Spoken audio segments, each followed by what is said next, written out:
Y aquí estamos una vez más para hablar sobre biotecnología con Raymond. Hola, bienvenidos nuevamente. Es que tanto tiempo, Raymond. ¿Cuánto? Es nuestro primer podcast de regreso de vacaciones, Raymond. ¿Cómo te sientes con ello? Ah, sí, cierto. Ya, o sea, estaba analizando por qué me estaba diciendo tanto tiempo y dije, no, pues seguimos sacando un podcast Un seguido, podcast pero ahora casi. acordé que los grabamos como que todos el mismo día, casi, casi. De hecho, es que para la gente que no lo sepa, Ramón y yo no hemos grabado un podcast de hace como 2 semanas, ¿no? Sí, es Y pues cierto. es que todos los que han visto que sale cada lunes es porque hubo una semana en la que nos votamos varios. De hecho, estamos ya tan desacostumbrados a esto que a poco, ¿no? De repente ya no sabíamos cómo conectar tal cosa, o ya no sabíamos cómo hacían tales cámaras, Raymond. Exacto, no sabíamos cómo meter todo esto aquí.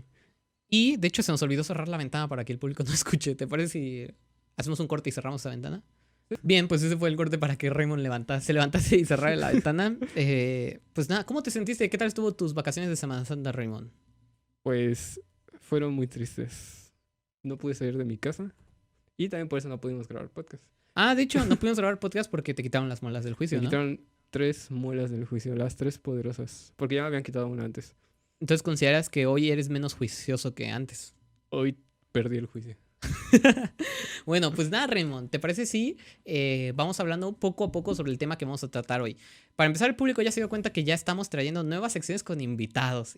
Y me alegra decirle al público que después de este podcast también se vienen unos 3, 4 podcasts con puros invitados, ¿verdad, Raymond? Sí, exactamente. Nos estamos motivando, como les prometimos muchas veces, a traer especialistas en los temas que les traemos en el podcast. Porque, bueno, sí conocemos los temas, pero a veces es necesario profundizar en algunas áreas, sobre todo pues en las que no conocemos. Como fue el caso del doctor Raúl, que él le sabe más a nanotecnología, o cosas inorgánicas, las MOFIs, Químico y ¿no? todo. Y nosotros no tanto. O pues nuestra directora La de doctora tesis, la Araceli. doctora Araceli, Cheli para los cuatro, Choli para nosotros. que bueno, tiene años de experiencia en inmunología y biología molecular. Nosotros apenas estamos empezando en esto, así que también, pues, a veces hace falta, ¿no? ¿Te gustaría ir dándole unos pequeños spoilers a la gente de qué invitados se vienen en los siguientes podcasts? El legendario invitado que hemos prometido tantas veces. Ah, sí, porque a ver, Jaime es el único que no ve este podcast y es el que creo que si Jaime viese este podcast, ya hubiera dicho ya tengo que ir porque me han mencionado como en el podcast 1, en el podcast 10, en el podcast, y siempre dice, cuando venga Jaime hablamos de eso, bueno, gente, por fin va a venir Jaime. Próximamente. Compren sus Próximamente. boletos. También vamos a tener un podcast con nuestro coordinador de la maestría, ¿eh? Exactamente. Una idea de algo que pueden darse del tema. Una idea que pueden darse es que este coordinador durante mucho tiempo, que es un doctor, o sea, es un investigador científico, es uno de los doctores más jóvenes de los Ujú, que hemos traído. Es mucho más joven de los dos anteriores que hemos traído, o ujú. intermedio. Y además trabaja él mucho con hongos, con plantas y con toda esta parte de biotecnología en plantas más que nada, ¿no? Y además vamos a traer un último invitado por esta ronda, que es alguien así ya, o sea, salido totalmente del tema, pero top, top total. Que yo diría que para la gente que le gusta mucho la física, que le gusta todo Ah, esto de teoría, o sea, viene un invitado top de física, que ya no es de nuestra facultad, pero y ¿qué así tal, lo vamos Raymond? a decir, nuestra primera colaboración. Nuestra primera colaboración con otro youtuber mucho más exitoso que nosotros y que es bastante top. Así que ya verán esas colaboraciones, ya verán esos episodios y esperemos que les guste mucho, ¿no, Estén Raymond? preparados para escuchar un podcast más. Un podcast más. Oh, sí, es cierto, ¿eh? Buena referencia a un podcast más. Pues nada, ¿qué te parece, Raymond? Si nos arrancamos con la palabra del día como es tradición en esta, su máxima casa de estudios, el podcast Biotechnology. A nuestros estudiantes. Esta es la máxima casa de estudios, Raymond. A mí Harvard no me enseñó nada. Bien. Pues le damos, ¿no? ¿O qué? ¿Qué ¿La ibas a palabra del decir? día? Sí, sí, ¿no? Ah, sí. Empezamos por la palabra Perdón, del es que día. me perdí. Don't worry. Sí, sí afecta, sí afecta. Dicen que lo que bien se aprende jamás se olvida, pero yo creo que es una gran mentira.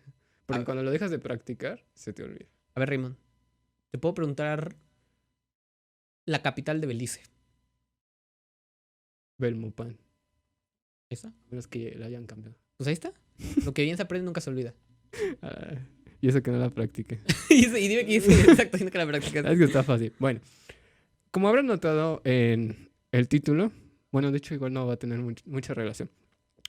Aparte del tema que está en el título, vamos a hablar de un tipo de sustancias muy específicas que tenemos en nuestro cuerpo y que también han sido muy utilizadas como herramienta de pues modificación genética, clonación y todo ese tipo de cosas. Y estamos hablando de un tipo específico de proteínas conocidas como enzimas. Por lo tanto, la palabra del día es enzima. Bien, y a mí me gustaría empezar a agregar enzimar. O sea, encimar de poner Ajá, algo arriba de otra cosa. Bueno, pero para no dar errores, ¿cuál es la que pones tú? encinar. Un encinar, ok. Yo propongo encino. Encino, no la expresión encino, sino encino. ¿Una última? Em, ¿No? Ahí ¿Nada? está. Ensillar. Yo propongo ensillar, ¿vale? Ensillar, Vale, ensillar. ¿por cuál empezamos, Rimón? Con ensillar. Ensillar.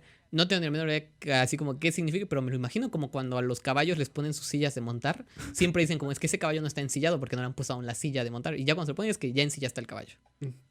Pues yo igual conozco ensillar como eso. Vale. Ponerle una silla a un caballo. Ahora, tú, Raymond, defíneme.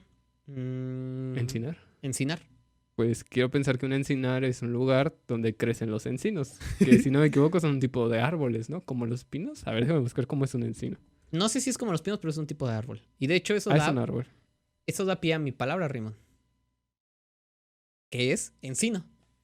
El encino es un tipo de árbol, es un tipo de madera. Que de hecho, cuando iba en banda de guerra, estaba la típica broma. Que las baquetas. Bueno, esto es para cultura general. ¿Sabías que las baquetas de banda de guerra están hechas de encino? Ah, ok, no Bueno, sabía. están hechas de encino. Y entonces siempre era la broma de que encino es madera. O sea, que cuando te decían, ¿de qué están hechas? Pues encino es madera. O sea, que encino están hechas de madera. Y ya era una broma ahí entre la gente que toca batería o toca en banda de guerra. Ahora ya sabes que las baquetas están hechas de encino, Raymond. Ahora ya O lo sé. sea, encino están hechas de madera. De hecho, si no me equivoco, y espero no estar cometiendo un delito nacional, A ver. en el escudo recuerdo que, ves que tiene dos ramitas Sí. atadas con un listón. Dos ramas de olivo, Una es ¿no? de laurel y tengo entendido que la otra es de encina. Ah, no, no sabía. Estoy que seguro. Podríamos buscarlo. Escudo nacional mexicano. ¿Cuál es la otra palabra, Raymond? Para que mientras. Tú dijiste encima. Encimar. No, no dije encima. Encimar. Cuando. ¿Sabes qué pasaba mucho? Y me acuerdo que era en primaria. No sé si a ti te hacían que cuando ibas al kinder o primaria, hacía que dejaran todas sus mochilas al frente de una esquinita. ¿Sí? ¿Sí Sobre todo cuando había examen. No, pero yo hablo de primaria, kinder, que era como de ley. Sí, sobre todo cuando había Ah, examen. sí. ¿Sí te acuerdas? Ajá. Ah, pues ves que siempre el que ponía primero su mochila, esa cosa era imposible de sacar De sacar. en condiciones. Eso es encimar, poner varias cosas encima de otras. Creo que es una buena definición. Y tú, Raymond, encima. Encima. Ah, pero antes dinos si encontraste lo del, Sí, lo del literalmente. patrio, ¿no? ¿Qué encontraste sobre ello? En la ley sobre el escudo, la bandera y el himno nacional se definen las características y los usos del escudo, ¿no? Y en el capítulo segundo, que se llama de las características de los símbolos patrios, artículo 2, no voy a leerlo todo, pero hay una parte donde dice dos ramas, una de encino al frente del águila y otra de laurel al lado opuesto. Forman entre ambas un semicírculo inferior y se unen por medio de un listón dividido en tres franjas que, bueno, son del color de la bandera. O sea, son dos ramas, una de encino y otra de laurel. De laurel. En el artículo 2 encuentra esto. El artículo 2 de la ley sobre el escudo. Ajá. Artículo 2 del capítulo segundo de la ley sobre el escudo, la bandera y el himno nacionales. ¿Tú crees que entonces puedas aplicar la legendaria cuando vas con un de tránsito y te paran por cualquier cosa y decir, en el artículo 2 dice que no puedes hacer esto? Y que el de tránsito diga, no, pues está bien. La de saber, ¿no? ¿Cuál era esa palabra o frase que La de traigo el águila, está aquí delante del Flamingos. Pero ¿era qué? Traigo el águila, ¿qué era? No me acuerdo. Pero era algo de águila, ¿no? Para la gente que no sepa, es un meme que salió hace mucho tiempo y que también popularizó Adrián Marcelo. Que era, si traigo el águila, era así, o sea, traigo el águila, no sé qué, está aquí delante del Flamingo. ¿No? Pero que se supone que si le decías eso a un policía, Inmediatamente te deja te libre. dejaba, pero en realidad no, ¿eh? No, porque en realidad es como un insulto. O sea, si tú le dices a alguien, traigo tal cosa, está aquí delante del Flamingos o sea, y golpeaban a alguien, o sea, y era como el meme, o sea, que podían a mí me golpearon después de decirle eso a un de tránsito. Ya se vio cuál era la frase, pero sí me acuerdo muy claro del está aquí adelante del Flamingos, ¿eh? Que ya de entrada no sé qué signifique, pero decir que está aquí delante del Flamingos es como referencia a que hay un bar o un table por ahí, ¿no? ¿No suena a eso? Puede ser, quién sabe. Bueno. Ahora sí, Raymond, encima. Recuerden que encima esta molécula se escribe con Z. No confundir con enzima con C, que es Con de encima eso. De hecho lleva acento, ¿no? No. ¿No? Solo encima sí. O encima con S, que no existe. O encima con diéresis, que tampoco existe. O con H, que tampoco existe. O enzima. Ya, sí, enzima. Bueno, ahora sí ya. ¿Qué es una enzima? Venimos hoy muy chistosos, ¿no? Es que tenemos que resacar los chistes que no hemos sacado en dos semanas. Dos semanas. Está fuerte. Ajá. Ya llegaron los de la impermeabilizada. Ah, gracias, sí, porque aquí está lloviendo ya. Ok. ¿Qué es una enzima? Bueno, las enzimas son un tipo de moléculas orgánicas que vamos a encontrar en los seres vivos. Estas básicamente lo que van a hacer es funcionar como catalizadores de reacciones químicas. ¿Qué quiere decir? Un catalizador es una sustancia o algo que se agrega y lo que hace es acelerar la velocidad de reacción. Em, los catalizadores no intervienen como tal en la reacción, o sea, no van a cambiar nada de los productos o de los reactivos, simplemente es una cosa extra que favorece que la reacción ocurra más rápido. De hecho, me acuerdo que un profe de nosotros nos había comentado que si no fuera por las enzimas no podríamos vivir, No, sí, porque súper. literalmente todas las reacciones metabólicas y eso ocurrían tan lento que no Morirías. habría forma de, morirías antes de que pudieras digerir algo. Para darle su respectivo crédito fue al doctor Audrey en bioquímica. Saludos al doctor Audrey. A ver si algún día le cae el podcast, ¿no? Hacemos- Para hablar sobre bioquímica y alimentos. Una colaboración. Una colaboración. Ajá. Bueno, eh, las enzimas, en su mayoría, de hecho, creo que muchos de nuestros escuchadores que han estudiado las enzimas, creo que han escuchado este típico de todas las enzimas son proteínas, pero no todas las proteínas son enzimas. ¿Qué, Raymond? Ese es un dogma, incluso tengo entendido. Pues no es cierto. Y como todos los dogmas, ya Cosas está de- anticuado. Ya está tirado. De hecho, hace rato me acabo de enterar que las leyes de Mendel También son un tienen dogma sus... anticuado. Sí, no manches. No lo sabía. Mi más sentido pésame a la familia Mendel. Y a el señor Mendeleev, ¿a él nada le dices? ¿Por qué no quieres mencionar a Mendeleev, Raymond? ¿Tienes algo contra Mendeleev? Tenemos algo personal. Ok. Ahí luego hablamos con Mendeleev. Bueno, ahora sí.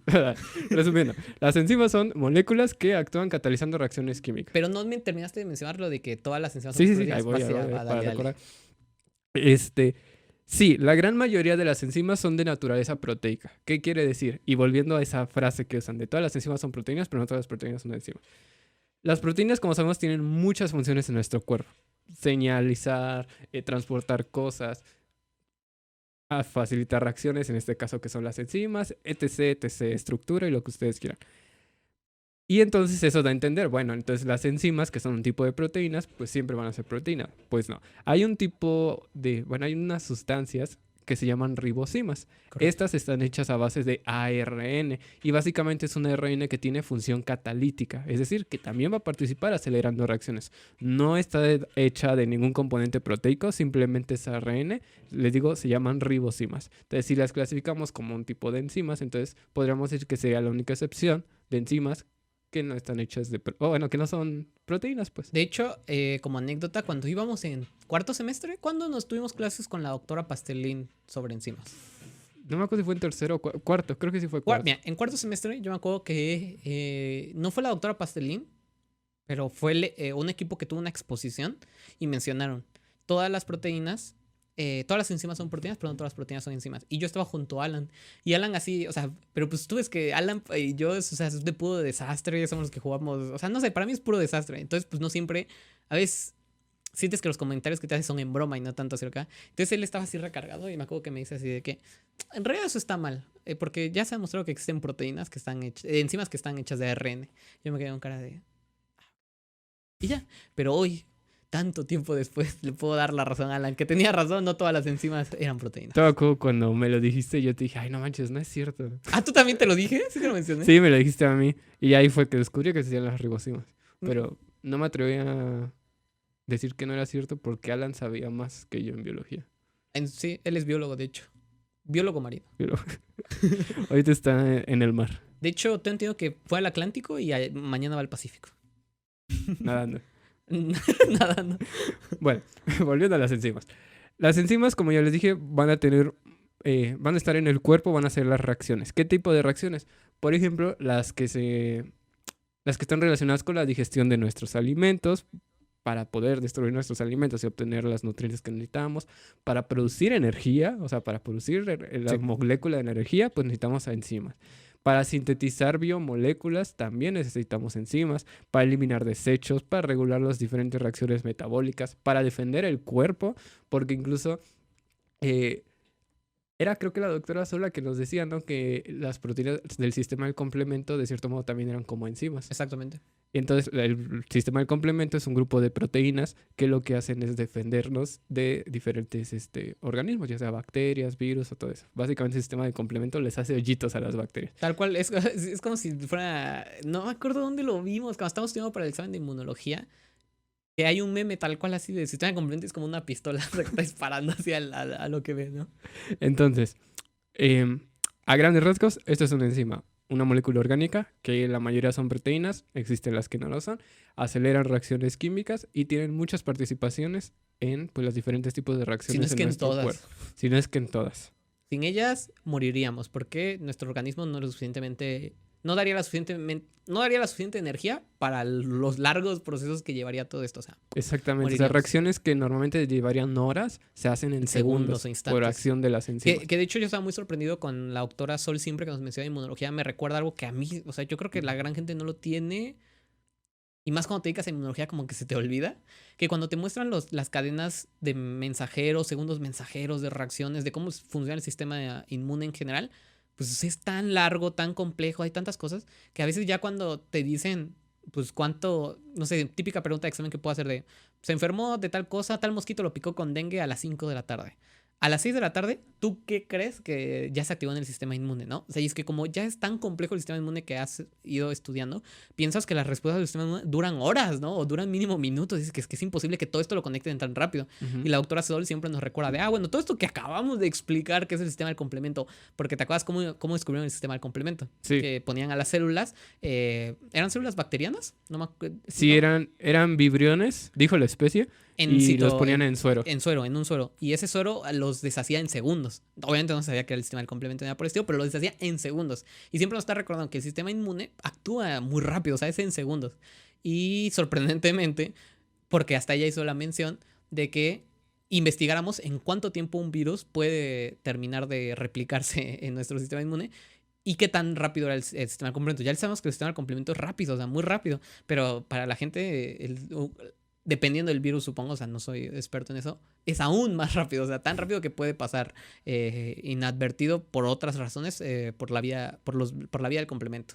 Entonces, pues nada es como recordar, las enzimas son, de verdad, hacen que las cosas sean muy rápidas, muy, muy rápidas.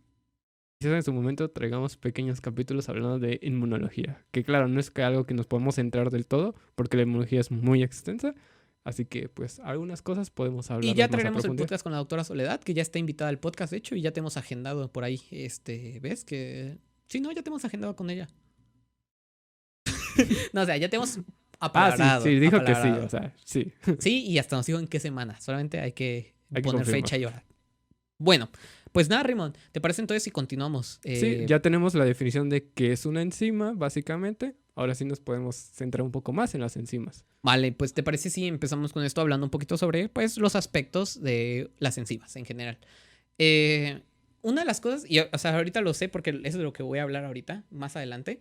¿Te acuerdas que una de las maneras en que nos enseñan las enzimas siempre es mostrando la típica imagen donde hay una C? O sea, yo lo pongo como una C, o sea, bueno, en realidad es como una cosa así. Y que entra un circulito. Y pues ese nos ponen como los tipos de modelos que hay de enzima. O el otro en donde está un cuadrado y llega otro y después de que se pega se forma otra cosa, ¿no? Ujú. Y esos son prácticamente los modelos en los cuales se puede explicar las enzimas. Pero vamos a explicar a fondo esto para que la gente pueda entender de qué estamos hablando, ¿no, Raymond? Bueno, primero, como siempre nos lo recuerdan, y yo creo que cualquiera que estudie bioquímica, inmunología, lo que sea, siempre te van a recordar, la doctora Sol siempre nos recuerda, la estructura da la funcionalidad, siempre. O sea, la molécula que tengas, lo que tengas ahí, siempre la estructura de la proteína es lo que le va a dar su funcionalidad. Y entonces, pues, no escapan de esto las enzimas. Dependiendo de la estructura que tenga la enzima, es dependiendo la funcionalidad que va a tener. ¿Ok? Sí, cabe aclarar que, de hecho, alcancé a leer que aún así es difícil. O sea, tú puedes tener una estructura tridimensional, pero sí es difícil predecir qué haría. Claro. O sea, nada es como para dejarlo claro, ¿no? Lo que Luigi se refiere es precisamente que puedes tener una proteína, puedes tener dos proteínas hechas exactamente de los mismos aminoácidos, pero si una tiene un doblez que la otra no, a lo mejor esta sí puede funcionar y esta no, o al revés, esta sí puede funcionar y esta no, aunque estén hechas exactamente de lo mismo. Esa estructura tridimensional lo que les va a dar, lo que les va a permitir funcionar como debería ser. E incluso como para agregar que las enzimas pues obviamente van a cambiar de de estructuras en algunos procesos, ahí te los vamos a describir, y este cambio conformacional ya le va a despertar, por así decirlo, su funcionalidad de enzima, pero en un inicio esa proteína no funciona como enzima hasta que no hay este cambio estructural. O sea, en general, la estructura proporciona la función de la molécula, ¿no, Raymond? Exactamente. Vámonos con lo siguiente. Sí, cierto. Creo que no sé si ya lo mencionaste, pero de todos modos lo menciono antes de explicar los dos modelos. Las enzimas son muy específicas. Y de hecho yo creo que nos puede quedar claro que son muy específicas, porque aunque yo sí te voy a ser sincero, nunca he visto una nomenclatura, no una nomenclatura, una clasificación entera de enzimas. O sea, en bioquímica, claro que me acuerdo que las pudimos dividir en, no sé, enzimas oxidantes o oxidorreductasas o no sé, teníamos ligazas, exacto, teníamos varias, ¿no? Pero aún así no eran todas. Y por ejemplo, ahorita con la doctora Araceli vamos a ver un poquito sobre cómo se clasifican las enzimas de restricción en tipo 1, 2 y 3, ¿no? Pero en sí, pues las enzimas son un grupo bastante amplio e incluso hay un grupo, me acuerdo que nos mencionaba el doctor Audrey, que es como de estas enzimas se llaman así, pero fue porque así se descubrieron en un inicio, pero hoy en día ya tienen otro nombre. No me acuerdo qué enzimas eran. Eran las catalasas, ¿no? Pues era así porque les pusieron catalasas porque catalizaban, pero después escribieron que todas las enzimas catalizan. Y ahora esas se llaman catalasas, ¿no? Entonces, nada más me gustaría decirle a la gente que son tan específicas que a veces hay grupos enteros de enzimas que solamente tienen ese nombre porque son lo único que se dedican. Por ejemplo, podríamos poner el claro ejemplo de las ligazas, por ejemplo. Pues van a ser enzimas que se encarguen literalmente de ligar quizás dos estructuras y ya. Y justamente hay toda una cantidad de enzimas que hacen esto y no todas van a funcionar en todos los ámbitos. A lo mejor unas ligan, no sé, supongamos, o sea, no me lo estoy inventando completamente, pero supongamos que algunas ayudan para ligar proteínas de la membrana en la célula. Y a lo mejor otras sirven para ligar, no sé, partes del núcleo de la célula, o sea, etcétera. Todas son muy específicas. Entonces, tenemos muchas enzimas y todas están clasificadas y hay mucha especificidad con cada una de ellas. Entonces, no sé si ya lo habíamos mencionado, pero ahí dejo el apunte, ¿no? Ahí lo pongo. Sí. De hecho, perdón, antes de que sigas, no, porque creo que no lo puse aquí. Es tanta así su especificidad que si la molécula para la que está hecha no tiene la forma que debería tener, incluso no va a funcionar en muchas ocasiones. Sí, exacto. Así como vimos, por ejemplo, con lo de la talidomida, que lo mencionamos en un podcast pasado, que porque tenía un giro hacia un lado y no hacia el otro, nos hacía daño. Eso puede hacer incluso que las enzimas no reconozcan un sustrato. El hecho de que el sustrato esté girado hacia un lado o el que esté girado hacia el otro. De hecho, un claro ejemplo de esto lo tenemos en por qué no podemos digerir la celulosa. ¿Tú sabes por qué? No lo sé, pero a ver, en base a lo que dijiste, creo que puedo irme haciendo una idea. Supongo que es porque las enzimas que deben degradar la celulosa en nuestro cuerpo deben de aceptar únicamente algún tipo de aminoácidos que estén hacia un lado o algo por el estilo, ¿no? Ok. Carbohidratos. Carbohidratos, perdón. Carbohidratos. Okay. La celulosa es un carbohidrato, no un polisacárido. Está hecha de muchas cadenas de glucosa. ¿Qué diferencia hay, por ejemplo, entre la celulosa y, no sé, el glucógeno? Que el tipo de enlace, o sea, a lo mejor pueden ser un enlace así o pueden ser un enlace hacia abajo. Okay. O sea, es diferente, ¿no? El problema es que, por ejemplo, nuestras enzimas pueden reconocer el enlace glucosa-glucosa del glucógeno porque pues tiene una forma, ¿no? Correcto. Pero en la celulosa, cada tantas glucosas cambia el enlace. Por decirlo así, a lo mejor el correcto es abajo, abajo, abajo, abajo. Pero en celulosa cada tantos hay uno arriba. Entonces, abajo, abajo, arriba. Ok. Al haber ese enlace arriba, o sea, siguen siendo glucosas, pero el enlace está arriba y no abajo. Y a la enzima le da ansiedad, ¿no? Entonces dice, rayos, esto ya no lo puedo reconocer, no lo puedo cortar y por eso no podemos digerir la celulosa. Ok, no tenía ni la menor idea, y disculpa si dije mal carbohidratos, no sé por qué dije aminoácido. No lo sabía, pero más o menos me podía imaginar justo por eso, por la especificidad de las enzimas. O sea, sí tengo muy presente que si comes algo que no tengas enzimas para degradarlo, eso va a salir como entró, pues. Como la lactosa, ¿no? Como la lactosa.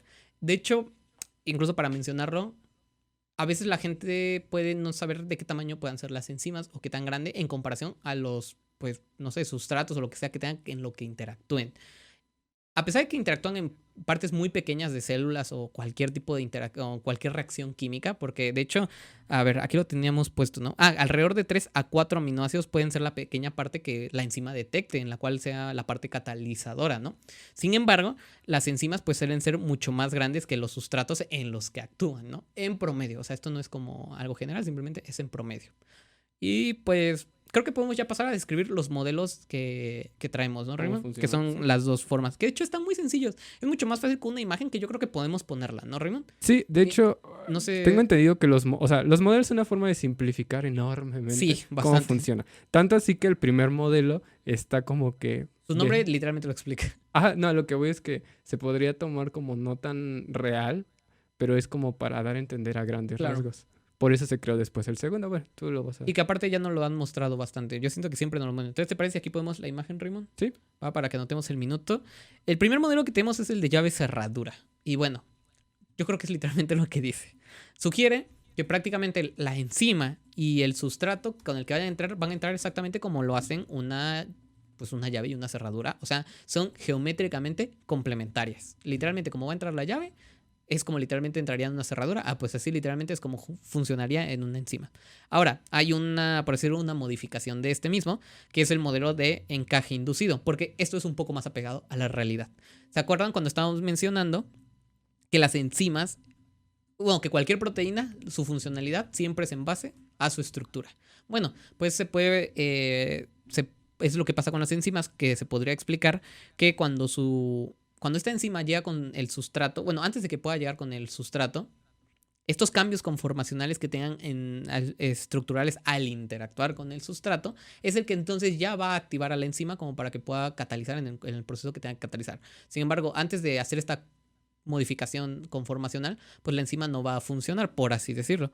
Entonces, pues sí, yo creo que es eso, ¿no, Raymond? Esos serían como los dos modelos. Nada más para recapitular, modelo de cerradura, llave cerradura, propone que son geométricamente complementarios, como una llave y una cerradura. Y el otro modelo que se llama de encaje inducido es eso, justamente que cuando el sustrato llega con la enzima, se va a inducir un cambio de conformación, lo que activa la parte catalizadora de la enzima. Esos serían como los dos modelos que traemos. No sé si ahora tú, Raymond, te gustaría que pudiéramos pasar a hablar un poquito sobre lo siguiente. Ok. Ahora, ¿por qué rayos estamos hablando de enzimas si aquí nuestro tema tiene un nombre completamente diferente? Bueno, sí. Ajá. Creo que no hemos relacionado el título con el tema. Exactamente. Aunque para la gente que le sepa el tema de biología y inmunología, creo que o sea, le es muy obvio porque estamos hablando de Es enzimas, muy ¿no? obvio. Pero sí se nos hizo como que importante poder definir, por si nunca lo hemos hecho, por si nuestros oyentes no saben qué es una enzima, pues se den más o menos una idea de una enzima. Vamos a resumir las características de enzima, ¿va? ¿Te parece? Decimos unas. Vale, me agrada. Moléculas orgánicas, casi todas son proteicas. ¿Qué estamos definiendo? Enzima, Enzimas, en en general. general. Sí. Te toca, diga algo. Que defina una enzima. De todo lo que dijimos, di una característica importante. De las enzimas. Ajá. La conformación estructural es lo que les da la funcionalidad. ¿Ok? Dentro de toda su estructura tridimensional, son una parte chiquitita de 3 a 4 aminoácidos, es la que reacciona con el sustrato. No hemos hablado de cofactores ni de coenzimas, ¿verdad? No, me lo salto entonces. No lo saltamos. Que la enzima, o sea, no lo vamos a saltar, que no lo vamos a decir para la gente que se sepa, sino que vamos a ir más adelante. Que las enzimas, dependiendo en el modelo en el que se altera su estructura, cuando la enzima llega con su sustrato, sucede este cambio conformacional que mencioné anteriormente, lo cual activa esa catalización, porque sí me parece muy importante mencionar que uno diría, si en el cuerpo tenemos tantas enzimas, entonces ¿qué significa? ¿Que las enzimas siempre están trabajando? Pues no, porque estas enzimas tienen que activarse para realizar esta parte catalítica.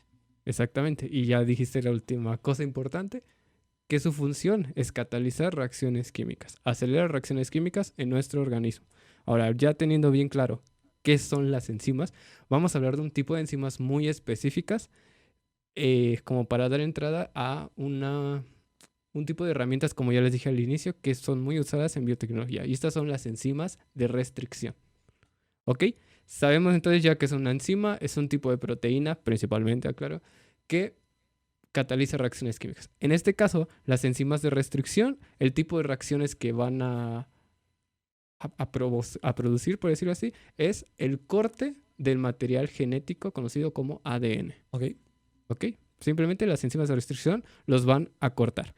¿Cómo? Bueno, hay diferentes tipos de enzimas de restricción y cada enzima de restricción pues está, como dijimos, es específica para una secuencia específica. A lo mejor encontramos secuencias de 4 a 8 nucleótidos diferentes y una enzima puede reconocer estos 4 y decir, estos son los que yo corto y ahí corta. Y en ninguna otra parte va a cortar más que ahí. ¿Ok? Entonces, ¿por qué son útiles? Bueno, primero, de dónde se obtienen o qué onda, ¿no? O sea, ¿dónde puede encontrar una enzima de restricción en la naturaleza? ¿Cuál es su hábitat natural? Estas enzimas también son conocidas como endonucleasas de restricción. Esto ya nos da, pues, un tipo de prueba de dónde las podemos encontrar. Endo es adentro, ¿no? Nucleasa, no vamos a decir que es núcleo porque se encuentran en bacterias y pues no tienen núcleo, pero pues básicamente van a trabajar sobre los ácidos nucleicos. Entonces, las proteínas de restricción, como acabo de decir, se encuentran en bacterias. Estas proteínas son como uno de sus múltiples métodos de defensa que tienen para infecciones, porque como ya hemos dicho muchas veces, las bacterias también se pueden infectar por virus. ¿Ok? Las bacterias perecen entre los virus. Entonces lo que han desarrollado estas son un tipo de sustancias, que son estas enzimas, que son capaces de detectar el ADN del virus y cortarlo. De manera que ya no sea funcional y así el virus no se puede replicar dentro de la bacteria y pues obviamente no la pueda matar. Como les dije, las enzimas de restricción van a reconocer una secuencia específica de DNA y esta secuencia se conoce como sitio de restricción. Correcto. ¿Ok? Una enzima de restricción reconoce el sitio de restricción y va a cortar, dependiendo del tipo de enzima, cerca o lejos de donde está el sitio donde corta, o donde reconoce, perdón, ¿ok? Su sitio de reconocimiento, ya sea unos cuantos nucleótidos seguido o varios nucleótidos después, va a hacer el corte de la doble cadena, o sea, no más va a cortar una, sino va a cortar enteramente, pues. por completo, ¿ok? ¿Qué más le puedo decir? Ahora ustedes se podrán preguntar, si estas enzimas cortan ADN, ¿cómo es que no cortan el ADN de una bacteria? O sea, ¿por qué pueden tener esas enzimas para cortar el ADN del virus, pero pues a su propio ADN bacteriano no lo reconocen? Si al final de cuentas todos estamos hechos de ADN que se parece, ¿no? De hecho, esa fue una pregunta muy larga, Ramón. Así que ahí te va. Entonces, Si a alguien se lo pregunta. entonces voy a preguntarlo. Entonces, ¿cómo hacen las enzimas, las bacterias para no recortar su propio ADN si cortan el de los virus? Creo que eso lo resume, ¿no? Muy buena razón. Muy buen corte, muy buen recorte. Bueno, las bacterias pueden hacer un tipo de modificación en su DNA. Quizás, si el tiempo y los prestan, vamos a hablar de epigenética después. No, yo creo que sí vamos a tener tiempo, ¿no? ¿Qué? Para en su podcast hablar de epigenética, ¿no? Con él. Bueno, si te dice que sí. Ah, no, yo me refiero en futuros. En un futuro. ¿no? Yo creo que vamos a tener doctores que le van a saber mucho la epigenética en el futuro. Pero bueno, recuerden la palabra epigenética. Básicamente aquí lo vamos a decir que es una modificación en el DNA que no es una mutación genética. O sea, que no es que cambies nucleótidos, sino que son cosas externas que van a hacer que el ADN funcione o no funcione. Correcto. Se exprese o no se exprese. Las bacterias, para proteger su DNA del corte de sus propias enzimas de restricción, usan metilaciones. Es decir, tomar un grupo metilo, un CH3, y colocarlo en su ADN. Básicamente, al colocarlo en el ADN, como ya dijimos, las enzimas son tan específicas que la presencia de esa molécula va a hacer que la enzima diga, rayos, no puedo cortar aquí. Y así ya no corta. Simple y sencillamente. Entonces, si yo soy una bacteria que tengo una enzima que corta, no sé, AACC, y en mi ADN tengo mucho AACC, pues yo voy a metilar ese ADN para que mis propias enzimas no me lo corten y yo no me muera. Correcto. Así básicamente es como funciona. Entonces, la bacteria no sufre de lesión, no sufre ningún tipo de cortes y puede sobrevivir. Entonces, a ver, en conclusión de la pregunta que acabas de hacer y responder, entonces, las bacterias se defienden justamente de sus propias enzimas para no autocortarse, metilando sus secuencias de ADN para así solo corten lo que no esté metilado. Lo que no esté metilado, exactamente. Y en este caso serían el ADN del virus. Aunque hay virus tramposos, Luigi, ¿verdad? De hecho, me gusta, sí, o sea, a ver, sí, que también saben metilarse los desgraciados. No, que me da risa porque siempre es como de... Me lo topo más en inmunología humana que con la de las bacterias, que es como... bueno, pues si el sistema del complemento es tan bueno contra virus, o si los linfocitos B son tan buenos produciendo anticuerpos, o si los linfocitos T son tan específicos, o sea, sí muchas cosas, ¿no? De si el sistema inmune es tan bueno contra estos virus, entonces ¿por qué seguimos enfermados de los virus? Y es donde, no, porque pues el virus también aprendió a defenderse de esto, o también la típica de...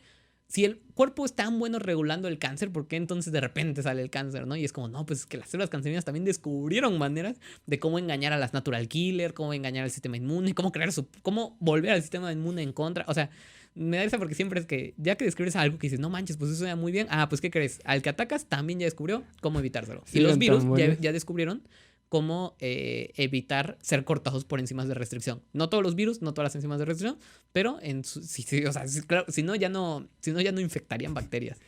Si eran tan buenos, ¿por qué se extinguieron? Aplicando. Entonces,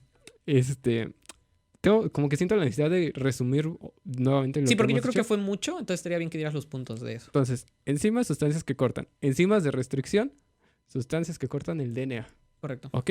En este caso son específicas, van a tener un sitio de restricción específico cada tipo de enzimas y las bacterias las producen para protegerse de los virus, porque sabemos que el virus lo que hace es inyectar su ADN a la bacteria y desnudo, ¿no? Y entonces obviamente... El virus desnudo. Son unos enfermos. ¿De dónde es el meme ese de cuando se le cae el collar a tu perro y dice, cielos, está desnudo? Es el de Bob Esponja. Bob Esponja, cuando sale un cangrejo desnudo. Bueno, entonces las enzimas de restricción van a reconocer entre 4 y 8 bases. De hecho, dependiendo de cuántas cortan, es el nombre que se le da. Bases, 4 sí. cortadoras, 5 cortadoras, 6 cortadoras. Así, sucesivamente. Las 6 ¿no? cortadoras son de las más comunes para generación de No recuerdo. plasmias y todo eso, ¿no? O sea, para encontrar lugares específicos, no. No A recuerdo. lo mejor me lo estoy inventando. A lo mejor. Pero no, No, pero pero no estoy puede muy ser seguro que sí, porque las 6 cortadoras es la más típica que ves. De que nos lo dijeron, nos lo dijeron. Sí. Ahora, ¿Qué pasó? ¿qué utilidad van a tener las enzimas ya dentro de pues, la biotecnología y todo eso? Raymond, ajá. No es cierto. Vamos a hablar de cómo están nombradas estas enzimas. Ah, bueno, pues. No, sí, porque si no voy a tener que regresar y... Sí, para no hacer bolas. ¿Cómo es la nomenclatura de estas enzimas? Voy a ponerles el ejemplo con la enzima EcoR1. ¿Te refieres a la Escherichia coli de la rugosa número romano 1? Ok, como vieron en EcoR1 tenemos una E, una CO, Una R. una R y y un un 1. 1 romano. ¿Quieres que lo escribamos? Porque si Sí, lo lo quieres podemos escribir, va a estar escribir. apareciendo ahí junto a Ramón.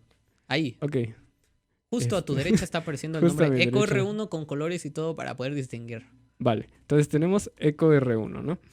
¿Qué hace? Digo, ¿por qué está nombrada así? Empecemos poco a poco. ¿Qué significa la E?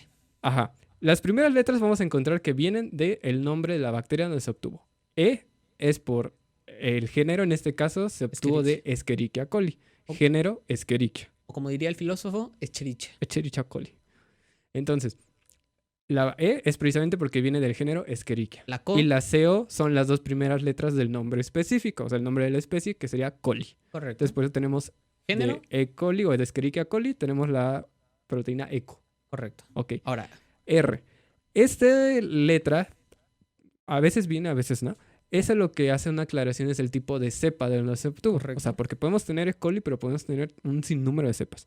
En este caso, por ejemplo, el ejemplo que encontré, la doctora nos había dicho, ¿no? Que la R es porque son cepas rugosas. correcto, de Rogue. Aquí en específico encontré que la cepa completa se llama RY13. Ok. ¿Ok? Entonces la primera letra, igual Es por de esa rugoso, cepa. es R. Y entonces ya tenemos EcoR, que es la bacteria Escherichia coli, cepa R. ¿Ok? ¿Qué es el 1? El número romano indica, en orden de descubrimiento, por decirlo así, cuántas enzimas de restricción se han obtenido de esa misma bacteria. Y así como hay EcoR1, hay EcoR2, EcoR3, 3. creo que hasta el 5. Ah, no sé. Pero Al sí hay menos nos han bastantes. presentado 5. Bueno, eso quiere decir que en EcoR1, por ejemplo, esa es la primera que se descubre, la primera enzima que se destrucciona E. coli. Hay otra letra que a veces se le puede añadir al nombre de estas. Por ahorita digamos que ya llevamos 3 Y partes. por así decirlo, llevamos especie, género, cepa, Género, especie. género, especie, cepa y Número número de enzima de restricción de esa misma. Otra cosa que deberían llevar, pero en realidad casi no se usa, es la letra R o la letra M del tipo, dependiendo del tipo de función que tenga la enzima de restricción. ¿A qué me refiero? Hay enzimas de restricción que no solamente cortan, que es precisamente lo de la restricción, sino que también hacen una modificación Una metilación. metilando también, una metilación. Entonces, dependiendo si son de restricción o de metilación, se le añade R o M. Correcto. Así básicamente. ¿Es raro encontrarlo? Sí. Pero pues si la encuentras, así no te sacas de donde dices, no manches, ¿por qué tiene esta letra? Oye, entonces, esa de ahí la acabo de encontrar. ¿Es esa? Sí. Ah, pues sí estuvo difícil de encontrar. Ahora, por ejemplo, otra enzima que se usa mucho, la HIN D3, In 3, ajá. es la H de Haemophilus, IN de Influenzae, Influenza. Haemophilus influenzae. La D supongo que vendrá siendo De su subcepa, cepa, y pero 3 quién sabe porque qué. es la tercera. Correcto. Además, otra característica que tienen las enzimas de restricción y que tú dices, ¿y por qué voy a usar esta y no la otra, no? ¿Y por qué voy a usar esta y no la otra? Ajá, eso te toca investigarlo a ti. Aparte de que, por ejemplo, si yo quiero hacer una modificación de un gen y yo sé que junto a este gen tengo estas secuencias, pues algo que debería hacer es buscar qué enzimas cortan estas secuencias, ¿no? Digamos, eso es lo más lógico. Y pensar todavía un poquito hacia el futuro, de por si planteando el proyecto que tú pones, también ir pensando después, si es que las quieres volver a unir, pues ir pensando qué enzimas usaste para saber no hacerte la vida tan complicada. Ah, Sí, ¿vas a sí. seguir hablando? Sí, sí, sí, sí. Ah, entonces, no, o sea, ¿tú lo vas a decir? No, no, tú. Ah, perdón. Yo nada más marqué pie aquí Ah, a este paso. me echa la bolita, ¿eh? No, pues fue como. Fui un wingman, ¿sabes? O sea, yo solamente bajé el balón y lo centré. Es como de. Oye, pero si en un proyecto no quiero complicármela y he escuchado que dependiendo de cómo corten las enzimas de restricción, me puede ser después más complicado pegar después estas secuencias. ¿Qué podré hacer, Raymond? Y ustedes se preguntarán, ¿qué rayos está diciendo Luigi? Ah, bueno, pues si cortamos un gen, generalmente es porque lo quiero meter en otro lado, ¿no? Sí, no solo lo cortas O porque sea, ¿por qué sí. lo voy a cortar? Pues porque lo voy a pegar allá. Es cortar y pegar, ¿no? ¿Qué facilita o infacilita? O... ¿Qué facilita y facilita? Creo que es facilita o dificulta. Obviamente. Sí lo sabía. Sí lo sabía. Me gusta el infacilita. El infacilita. Nos gusta inventar palabras. Un facilita. ¿Qué? ¿Un facilita? ¿Qué infacilita? Don't. ¿Qué facilita o facilitant? Facilitant. El que un gen que acabo de cortar con una enzima de restricción se pegue. Ah, pues lo hace la forma del extremo que se cortó. ¿Qué quiero decir? Las enzimas de restricción pueden generar dos tipos de extremos. Extremos romos, que son tal cual rectos, por Corte decirlo hecho, así. correcto. O sea, tenemos Derecho. las dos cadenas de ADN y si tú las ves van a estar iguales. O extremos cohesivos. O ¿Qué pegajosos. significa? O pegajosos. Esos son los ideales porque son los pegajosos. ¿Qué significa? Que un extremo, así como mis dedos, está más largo que el otro. Y entonces si tengo dos iguales, pues se pueden unir. Por complementariedad. Por complementariedad van a unirse, por ejemplo, lo que hay aquí, ¿no? Y ya, eso los lleva a juntarse. En cuanto a los extremos romos, no, porque pues esto no los hace unirse. No, ¿Ok? Lo que los hace unirse está aquí, pero pues no hay nada libre. correcto. Entonces, hay generalmente, si quiero hacer un corte en un gen para añadirlo o colocarlo en otro lado, pues me interesa más que tenga extremos cohesivos Y para que se puedan complementarios. pegar y que sean complementarios. Claro, ahí vienen otros cuidados, ¿no? Por ejemplo, si están así y lo volteas, o sea, si el gen se mete al revés, pues se va a meter igual, Y ¿no? que de hecho ese es uno de los problemas dentro de la transformación bacteriana cuando tú quieres hacer un plásmido, es justo eso, ¿qué hacer para que cuando se pegue, no sé, tu plásmido no entre al No entra al revés, revés. ¿sabes? Una solución ahí es usar una cohesiva y una roma. Correcto, para Para que asegurarte. así, ajá, porque si no, así como puedo tener, o sea, en un corte cohesivo podría tenerlo de los dos lados y si lo volteas va a ser igual. Pero si tengo un romo y un cohesivo, entonces va a haber un lado plano y uno salido y si lo volteas pues no va a encajar del otro lado. Correcto. También no hemos mencionado una característica muy importante que es sobre así te lo dejo, Raymond. De nuevo, bajando el balón y pasándola. Es Anita Lava Latina. La legendaria Anita Lava Latina. Raymond, ¿a Cierto. qué nos referimos cuando encima dices Anita Lava Latina? A que Anita tiene la función de lavar. O ni nunca decir que Latina tiene la función de lavar Anita. Algo muy importante de las proteínas de restricción, las enzimas de restricción. Y qué bueno que lo dices, bro. Qué bueno, licenciado. Ingeniero. Ingeniero. Ajá. Omito opiniones. Es que reconocen, estas secuencias que reconocen son palindrómicas. Palindrómicas. Palindrómica. ¿Qué significa un palíndromo, Raymond? Un palíndromo es una palabra que se puede leer exactamente igual de izquierda a derecha que derecha a izquierda. ¿Cómo? SOS. O oso. O mom. O Anita la latina. O bueno, ya si quieres algo complicado, Anita Lava Latina. ¿Podría Pero ser sí. un palíndromo largo que puedas encontrar en internet? Ahorita busco uno. O yo lo Sí, busco, hay. yo lo busco. Mientras tú te hablas sobre los Va. palíndromos. Bueno, entonces como dijimos son secuencias palindrómicas. ¿Qué quiere decir esto? Que si tú tienes, sabemos que el DNA son dos cadenas, ¿ok? Una tiene sentido 5', 3' y la otra tiene sentido 3', 5'. Pero si tú lo lees en el mismo sentido, las letras van a tener la misma repetición. Por ejemplo, puede que de mi derecha a mi izquierda, aquí arriba, vaya C-A-T-C. ¿No es cierto? Lo estoy haciendo un ejemplo muy mal, ¿eh? Puede ser A-A-T-T.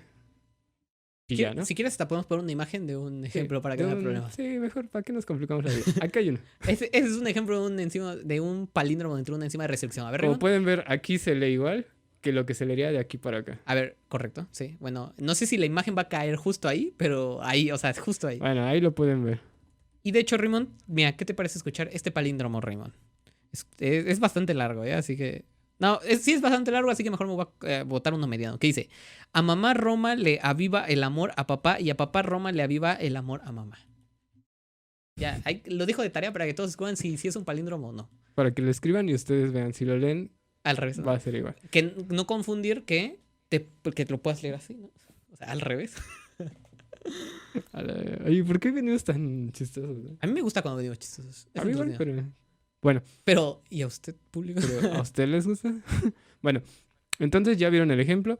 Esos son el tipo de secuencias que van a reconocer. ¿Qué quiere decir? Que si ustedes tienen no sé, impreso la secuencia del ADN que ustedes quieran y lo ven y ven secuencias palindrómicas, ahí dice, mira, acá hay un corte. No Un sabes sitio de qué restricción. no sabes qué No enzima sabes va a qué, cortar. pero ya sabes que ahí puede haber Seguramente una enzima. existe una enzima que corte. Ay. Puede Y existir. si no la hay, la inventamos. Porque, ¿qué crees, Raymond? Hemos ¿Qué creo? descubierto maneras de cortar. Y ya. Pero eso todavía no llega. Pero eso lo vamos a hablar dentro de unos minutos más adelante. Ok, ya para terminar con las enzimas de restricción, como ya les dije, se encuentran en las bacterias y nosotros ya hemos descubierto la forma de utilizarlas para nuestros propios intereses, que serían pues hacer modificaciones genéticas, ¿ok? Porque entonces ya les dije, quiero un gen que está aquí, pero lo quiero meter acá, pues lo corto con enzimas de restricción y lo pego acá, ¿ok? Usando ligasas, que son las enzimas que ligan. ¿Correcto? ¿Ok? Pero ¿a quién le debemos el descubrimiento de las enzimas de restricción y su utilización acá? Yo solo... enzimas de restricción. Ajá. Son 3 personas, tengo entendido. Pero yo solo conozco al legendario Bertani o Lowry Bertani, ¿no?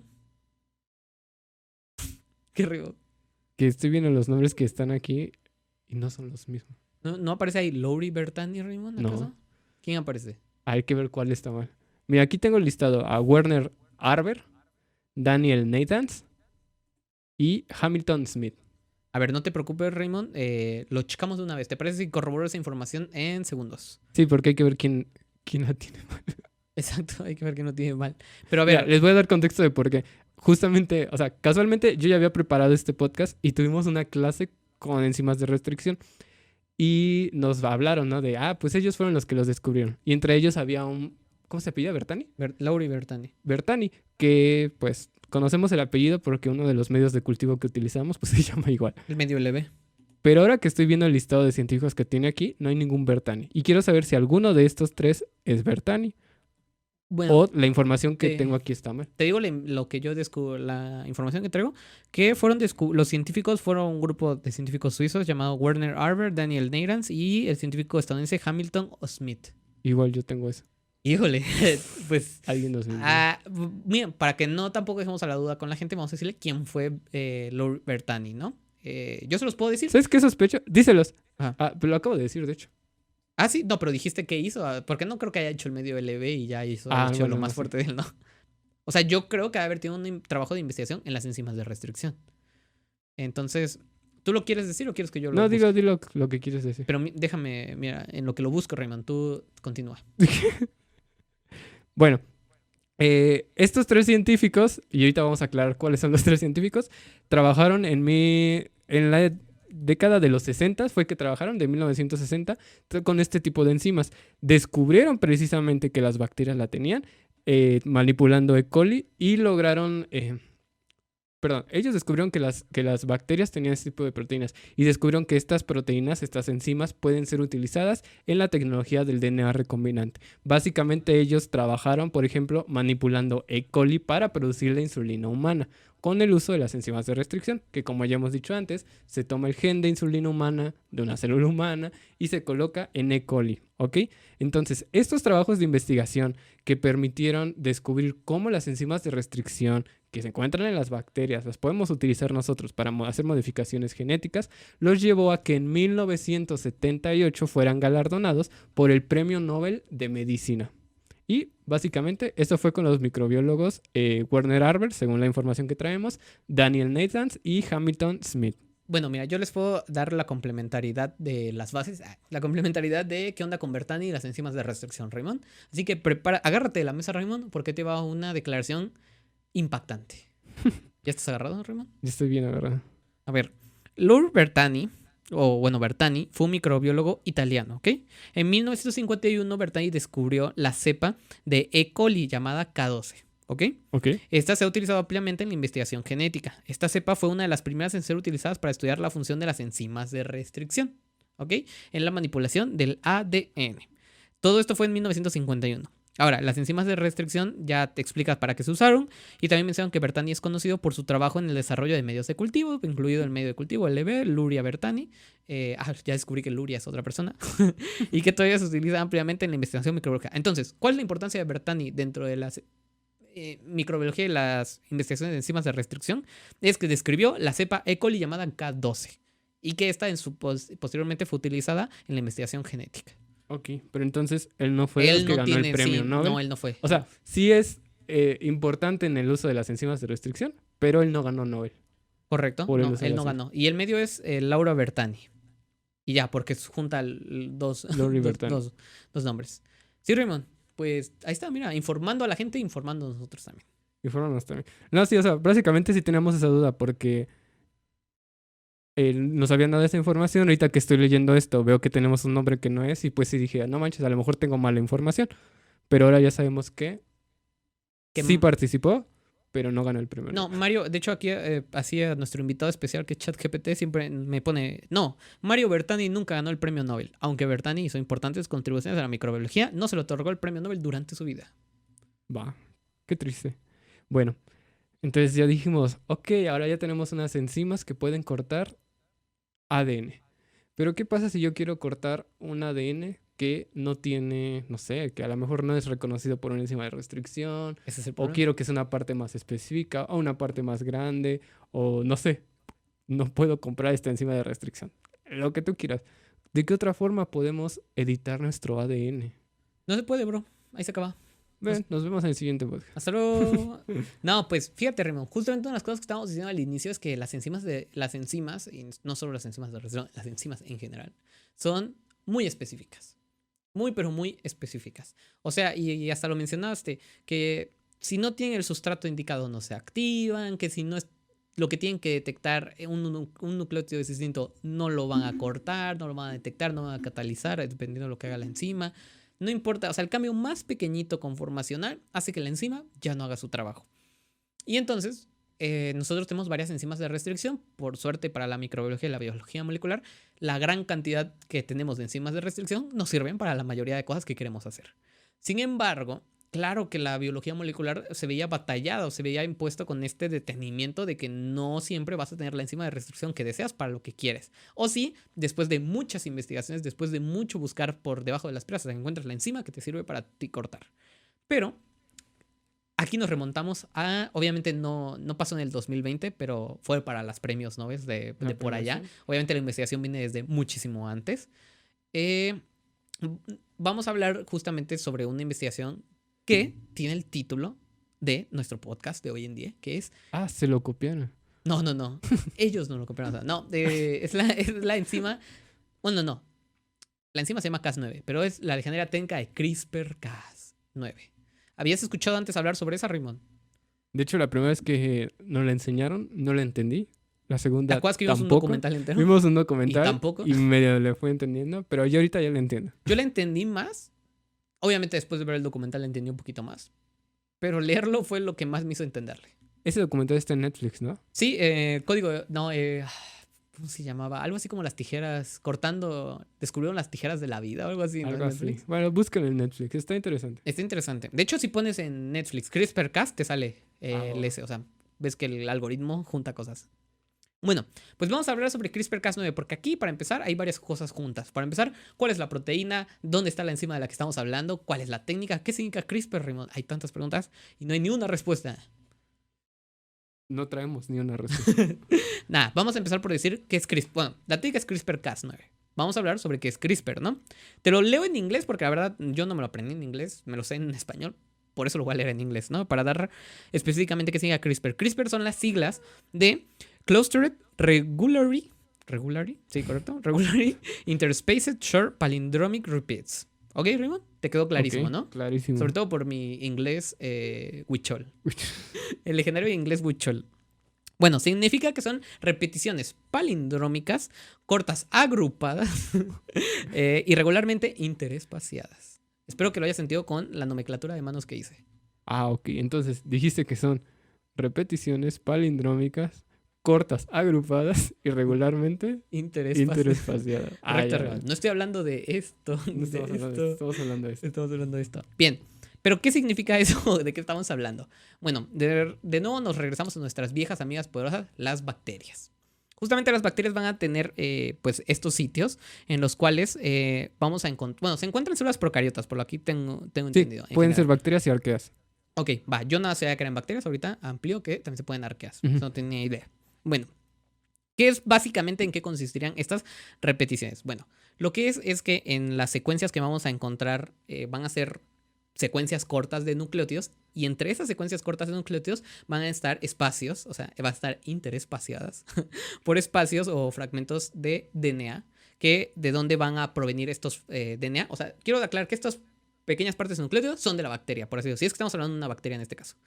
Y entonces esas partes interespaciadas de DNA, ¿de dónde va a venir? Esa otra parte de DNA, por así decirlo, yo lo adjunto mucho o lo asemejo mucho a una especie de inmunidad adaptativa que podría desarrollar una bacteria, o al menos así, a mí me gusta verlo así como una inmunidad adaptativa, Ujú. porque lo que hace es justamente meter DNAs reconocidos de algún tipo de virus que la haya atacado previamente. No sé si a fuerzas la haya tenido que atacar previamente, porque es que incluso las bacterias pueden recoger del ambiente DNA y a lo mejor obtener la información de otra bacteria. O sea, no sé si a fuerzas tuvo que hacer, pero tiene que tener la información de que ahí eso pertenece a un virus, algo que la vaya a atacar. Entonces, vamos a tener estas secuencias de DNA con los nucleótidos de las bacterias interespaciadas por otras secuencias de DNA vírico, ¿ok? De un DNA que sabes que si entra, te va a matar. Entonces tienes que reconocerlo. Vale. Hasta ahí pues ya tenemos un poquito con qué es CRISPR. CRISPR. Eso es CRISPR. Hasta ahí, eso es CRISPR. Eso no sirve para nada, no tenemos técnica con ello. Vamos a ir descubriendo un poquito la complementariedad. Vale, ahora vamos a hablar sobre Cas9, porque la técnica es CRISPR-Cas9. ¿Qué es Cas9?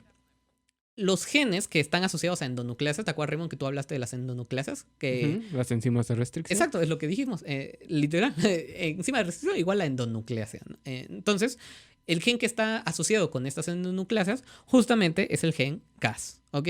Es ese. Ahora, la enzima Cas9, tal cual lo que o que su nombre significa, sería CRISPR Associated Protein 9, ¿ok? O CRISPR asociado a la proteína 9. No, proteína 9 asociada Perdón, a CRISPR. pero correcto, lo leí al revés. Proteína 9 asociada a CRISPR. Entonces, pues ya sabemos de qué funciona CRISPR y ya sabemos qué hace una endonucleasa, o sea, es cortar. Entonces, pues a grandes rasgos estaremos diciendo que es una proteína que cuando reconozca estas secuencias que tiene CRISPR, va a cortar. Bien. Pero ahora vamos a explicar un poco cómo funciona dentro de un virus cuando infecta a una bacteria. Cuando un virus está introduciendo su DNA desnudo, naturalmente, bueno, esto tengo entendido que de por sí pasa, sí, yo tengo entendido que de por sí pasa, y si no, tú ahorita me lo vas a decir que no, Raymond, se tiene que desdoblar el DNA. Bueno, no se tiene que desdoblar el DNA, sino, o sí se tiene que desdoblar el DNA, como en la parte en la que se menciona que lo hace como si fuera una helicasa. O sea, sí, sí, prácticamente se tiene que desdoblar el DNA, ¿no? Sí. Bueno. Esta enzima funciona como helicasa, si no me equivoco. Sí, No me yo también tengo recuerdos de que funciona como una helicasa. Ahora, ya que tienes tu DNA, el DNA que está entrando extraño a tu bacteria, tú no sabes qué rayos con ella ni nada por el estilo, la proteína Cas9, por así decirlo, va a ir detectando en algún punto si se puede complementar, pues así en algún momento puede unirse. Si no se une a nada, todo va bien, no va a cortar nada. Si se une, sí, pero ¿por qué se va a unir o qué es lo que le hace unirse? Solo se uniría si detecta justamente una de estas partes que es complementario a CRISPR. O sea, justamente si en nuestra biblioteca donde tenemos el DNA vírico detecta que pues, sí, en esto es un DNA vírico, justamente se va a pegar ahí y justamente va a cortar ahí, ¿no, Raymond? Sí, básicamente, como Luigi dijo, estas secuencias almacenadas en memoria están en el cromosoma de la bacteria, ¿no? Estas, digamos que se expresan en forma de un RNA.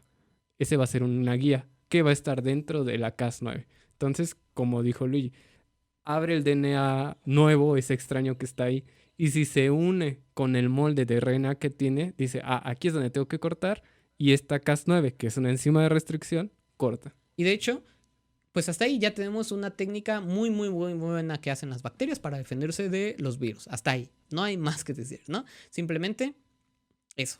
Ahora, los humanos descubrimos una manera de sacarle provecho a esto. Justamente como las enzimas son muy específicas y cortan a cosas bien en específicos, pues descubrir alguna manera de programar una enzima, o sea, que nosotros tuviéramos la forma de decir de, quiero que esta enzima corte específicamente de esa región de ahí palindrómica, me encantaría que pudiese ser así, yo sería muy feliz, ¿no? Pues justamente CRISPR-Cas fue la gran revolución de la biología molecular cuando se descubrió, tanto así que no me sé el año, pero por eso lo voy a leer en qué año fue. Les valió que estaba en 2020, entonces sí estaba diciendo bien las fechas, les valió el premio Nobel a Jennifer Doudna, la escritora del Código de la Vida, y recomendado para quien lo quiera leer, yo no lo he leído, pero lo quiero leer, y Emmanuel Carpentier, que si pronto traeremos a nuestro invitado especial que tiene chismecitos sobre Emmanuel Carpentier, ahí les contaremos un poquito de ella. Así que recuérdense quién fue el Emmanuel Carpentier. Pero bueno, Jennifer Doudna y Emmanuel Carpentier ganaron el premio Nobel en 2020 por poder pues sistematizar, pues poder usar la técnica de CRISPR-Cas9 para poder, por así decirlo de alguna manera, programar enzimas para poder cortar las regiones de DNA que uno quisiese hacer. Entonces, si antes de estas investigaciones, nosotros teníamos que estar exhaustivamente buscando enzimas que corten a los lugares específicos, después de esta investigación aparecen las legendarias tijeras de la vida. O sea, ya tenemos tijeras, ya literalmente podemos cortar en donde nosotros deseamos y pues yo creo que no cabe más que decir que la gente puede imaginar cuánto progreso, cuánto uno puede ahorrarse en tiempo y avanzar con investigaciones científicas al tener unas tijeras, las que tú quieres, para poder cortar a nivel molecular. Me lo imagino, no sé, como un taladro que tiene broca para cemento o que tenga broca para madera, ¿no? Y las enzimas de restricción serían como a lo mejor la pura broca o el taladro que solamente puede tener ese tipo de brocas. Sí. Pero la técnica de CRISPR-Cas9, tienes que Cas9 es un taladro que le puedes meter la broca que tú quieres. Correcto. O sea, es programable para que corte donde tú quieras. Creo que ese es un buen ejemplo. Nunca lo había escuchado con los taladros, pero es un muy buen ejemplo. Porque creo que sí, las brocas varían. Como la gente podrá observar atrás de Ramón, que hay unas tablas por ahí, descubrir la importancia de tener las brocas que entran al taladro que necesitas. Así que sí, es un ejemplo. Entonces, mira, como tú recapitulaste, ¿te parece si recapitulo y condenso esta parte de CRISPR-Cas9? ¿Recapitulas la recapitulación? Recapitulo la recapitulación. CRISPR, ya lo explicamos y ya no vamos a volver a explicar, simplemente es esa sección que tienen las bacterias para reconocer otras secuencias que son ajenas a ellos, que podrían ser potenciales antígenos, por así decirlo. Es como una colección de infecciones. Es como una colección de infecciones, de DNA infeccioso. Cas9 es esta proteína que va a detectar justamente regiones complementarias o que se encuentran dentro de esta biblioteca CRISPR y las va a cortar. Nosotros, en este caso Jennifer Doudna y Emmanuel Carpenter, descubrieron la manera de programar a la proteína Cas9 a través de esta técnica de CRISPR-Cas y poder, pues eso, programar enzimas para que corten donde uno quiere. Ya, eso sería, en conclusión, el premio Nobel del 2020. Sí, ya se los habíamos prometido. Aquí ya está un poco más explicada esta técnica. De hecho, no es tan compleja como... No, está súper sencilla. Realmente no entendía, o sea, no entiendo qué fue lo que me costó trabajo entender en su momento. Es que yo creo que a veces lo difícil de entender es lo sencillo que es, ¿no? Y a veces te das cuenta que los premios Nobel justamente son premios Nobel porque tú esperas de, eso sí que va a venir la investigación súper pasada, súper investigadora. Y realmente es que descubrieron algo que estaba a la vista de todos. O sea, todos pudieron haber hecho eso, todos lo pudieron haber encontrado. No es como que inventaron un nuevo microscopio, inventaron una nueva técnica súper difícil y costosa. No. Simplemente fueron viendo nuevas maneras de algo que ya estaba ahí para todos, así como pasó con la PCR. Que, o sea, ahí estaba para todos, solo era que alguien tuviera la genialidad de descubrirlo. Y pues ahí están, yo creo que más que nada lo que se le agradece a Jennifer Doudna es y bueno, y a Emmanuel Carpenter, el desarrollo de esta técnica. Sí, no, pero la creatividad para poder descubrir esta técnica. Porque al final de cuentas es la belleza de la biotecnología. O sea, que las herramientas las tenemos ahí. O sea, en todos los organismos que nos rodean, ahí están las herramientas y no es cosa de saber usarlas. De hecho, ayer estaba viendo un video, fue en TikTok, fueron de un TikToker biólogo, no me acuerdo si fue Polipadilla o alguien más, que ponía que en Japón hicieron un experimento donde pusieron un tipo de hongo que es como, no era un hongo, es un protista, pero es como un líquido, o sea, se extiende así como una red. Entonces hicieron un mapita como de todo Japón. Y como que en las ciudades más importantes, o sea, lo que equivaldría en el mapita a las ciudades más importantes, pusieron algún nutriente, ¿no? Entonces sembraron el S en el centro para ver, porque naturalmente buscaría el camino menos difícil para llegar y unirse a todos lados. Entonces, después de haber dejado que creciera, lo compararon con un mapa del ferrocarril o del metro, algo así de Japón, y vieron que era muy parecido. Casi idéntico. O sea, solitos él descubrió la forma más fácil de unir todos los puntos con el menor gasto de energía, por decirlo así. Procesos matemáticos. Sin procesos y todo, ¿no? matemáticos. O sea, deja Y pues crecerlo. en unas pocas horas, ¿no? Que lo dejaron crecer. Y pues para que decía, ¿no? La persona que hizo este video, que pues para hacer el metro o lo que haya sido, pues se llevaron años, ¿no? Sí. Entonces, esa comparación de cómo los organismos pueden hacer los trabajos más fácilmente, pues, no sé, siento que esa es la belleza de la biotecnología. Exacto. Descubrir dentro de la simplicidad lo complejo que nos pueden ayudar, ¿no? Bien, Raymond. Entonces, básicamente, aquí tenemos dos de las herramientas más importantes para la tecnología del DNA recombinante, Sin que es hacer esta que nos restricción. permita tener un gen, cortarlo y ponerlo en un lado donde lo necesitamos, por Correcto. medio de enzimas de restricción y por medio de CRISPR-Cas. Correcto. Que no se pierdan la actualización dentro de unos 10 años con el legendario CRISPR-Cas 10. De hecho, sí existen varias Cas. Sí, sí, sí. El otro día estaba viendo, creo que ya lo dije en algún podcast, si no me equivoco era la Cas3 Ajá. o algo así. Y la función era muy parecida, pero en vez de bacterias era en virus o algo así. Ok. O sea, era como una técnica de CRISPR-Cas, pero no se usaba para ADN, se usaba para otra cosa. Tendría que traer bien la información, pero lo vi a penitas y dije, no manches. Pero sí, las Cas son una familia de enzimas de restricción muy variadas. Pues de entrada, si ya estamos en la 10, es claro que hay de la 1 a la 9, ¿no? ¿Dónde estén o por qué decidieron usar la 9? No lo No lo sabemos. sabemos. Y pues nada, Raymond, creo que por eso podemos concluir nuestra parte científica, ¿no? Sí, creo que este iba a ser un podcast sencillito Es sencillo, pero para regresar, ¿no? para regresar al ritmo, no, pero a mí me parece que es lo suficientemente amplio para describir bien qué es CRISPR-Cas, porque empezamos desde enzimas de restricción, hablamos cómo se corta y todo esto para llegar bien, o sea, para que la gente le quede muy, muy claro qué es CRISPR-Cas, ¿no? Exactamente, y cuál es su utilidad. Aún así, vean el documental de Netflix y lean El Código de la Vida de Jennifer Que Doudna. creo que el código de la vida no habla tanto de CRISPR-Cas, sino habla más como de biología molecular. Sí, pero pues también ayudará, ¿no? No, definitivamente, o sea, digo, es la premio Nobel, literalmente ya te está explicando biología molecular. Así que vámonos con nuestras legendarias secciones, ¿no, Raymond? Ya para dar en la última, ¿cómo se dice? En la última vuelta. La última vuelta. Ya estamos en la última vuelta de nuestro podcast y vamos con la sección de El animal del día. Tururú. Esta vez no tengo idea de qué animal trajiste, pero puedo tratar de adivinarlo, Raymond. A ver, Ajá. dame pistas. De hecho, te enseñé una foto de él el otro día y te dije, voy a llevar ese animal para otro podcast. Ah, te refieres al legendario mapachorro. El mapachorro. Ok. ¿Has escuchado hablar del tanuki? Me suena muy japonés, así que creo que sí lo he escuchado. Suena muy No es japonés. el de. El tanuki no es el que sale en la película de Disney reciente, la de ¿En cuál película? Turning Red. No, ese es un panda rojo. Ah, ok, pero no mencionan el tanuki en ningún momento. Otro nombre del tanuki es perro mapache. O el mapachorro. Mapachorro. A eso público es que cuando le dije, le enseñé una foto así rápida a Luigi, le dije, este es el animal que voy a traer. Y me dice que parecía un zorro y un mapache. Y me dijo mapachorro. A mí me dio mucha risa ese nombre. Pero sí, el perro mapache, mapache japonés o tanuki, que así es como se le llama allá, que de hecho tanuki también es una palabra que usan mucho para referirse a muchos animales como tejones, mapaches y cosas así. Ah, eso tiene explicación. Indiscriminadamente le dicen tanukis, pero es también como que el nombre que lleva este animal. Su nombre científico es Nyctereutes prosionoides. Prosion, si no me equivoco, es como mapache. Creo que es porque se parece a mapache. Ok. Si lo ven bien, aquí ya vieron la imagen. Es un animal que parece un mapache. Por eso se llama perro mapache. Perro mapache. ¿Y ¿Relacionados con ellos? Sí. ¿Qué? tiene actitudes de mapache o de zorro? Sí. Justamente, ahorita voy a eso, ¿ok? Este es un mamífero del orden carnívora perteneciente a la familia Cánidae, ¿ok? Que es precisamente donde encontramos a los perros, lobos, Osos. zorros y eso. No, solo perros, Cánidae, la familia Cánidae. O sea, ¿es un caniforme? Sí.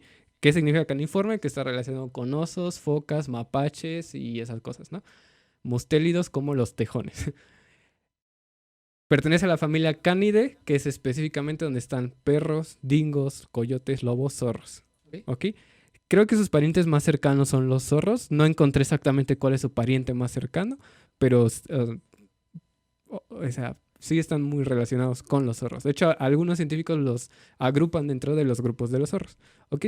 Este animal es nativo de China, de Japón y Corea. O sea, esa pequeña zona vive en bosques. En realidad es muy adaptable porque pueden vivir incluso en ciudades. Y sí tiene actitudes de mapache. Es nocturno, puede alimentarse de basura, de carroña y todo ese tipo de cosas. Pero de hecho fue introducido en Europa por su piel. Es un animal muy peludo y su piel es muy apreciada. Y pues fue llevado a Europa donde se convirtió en una especie invasora.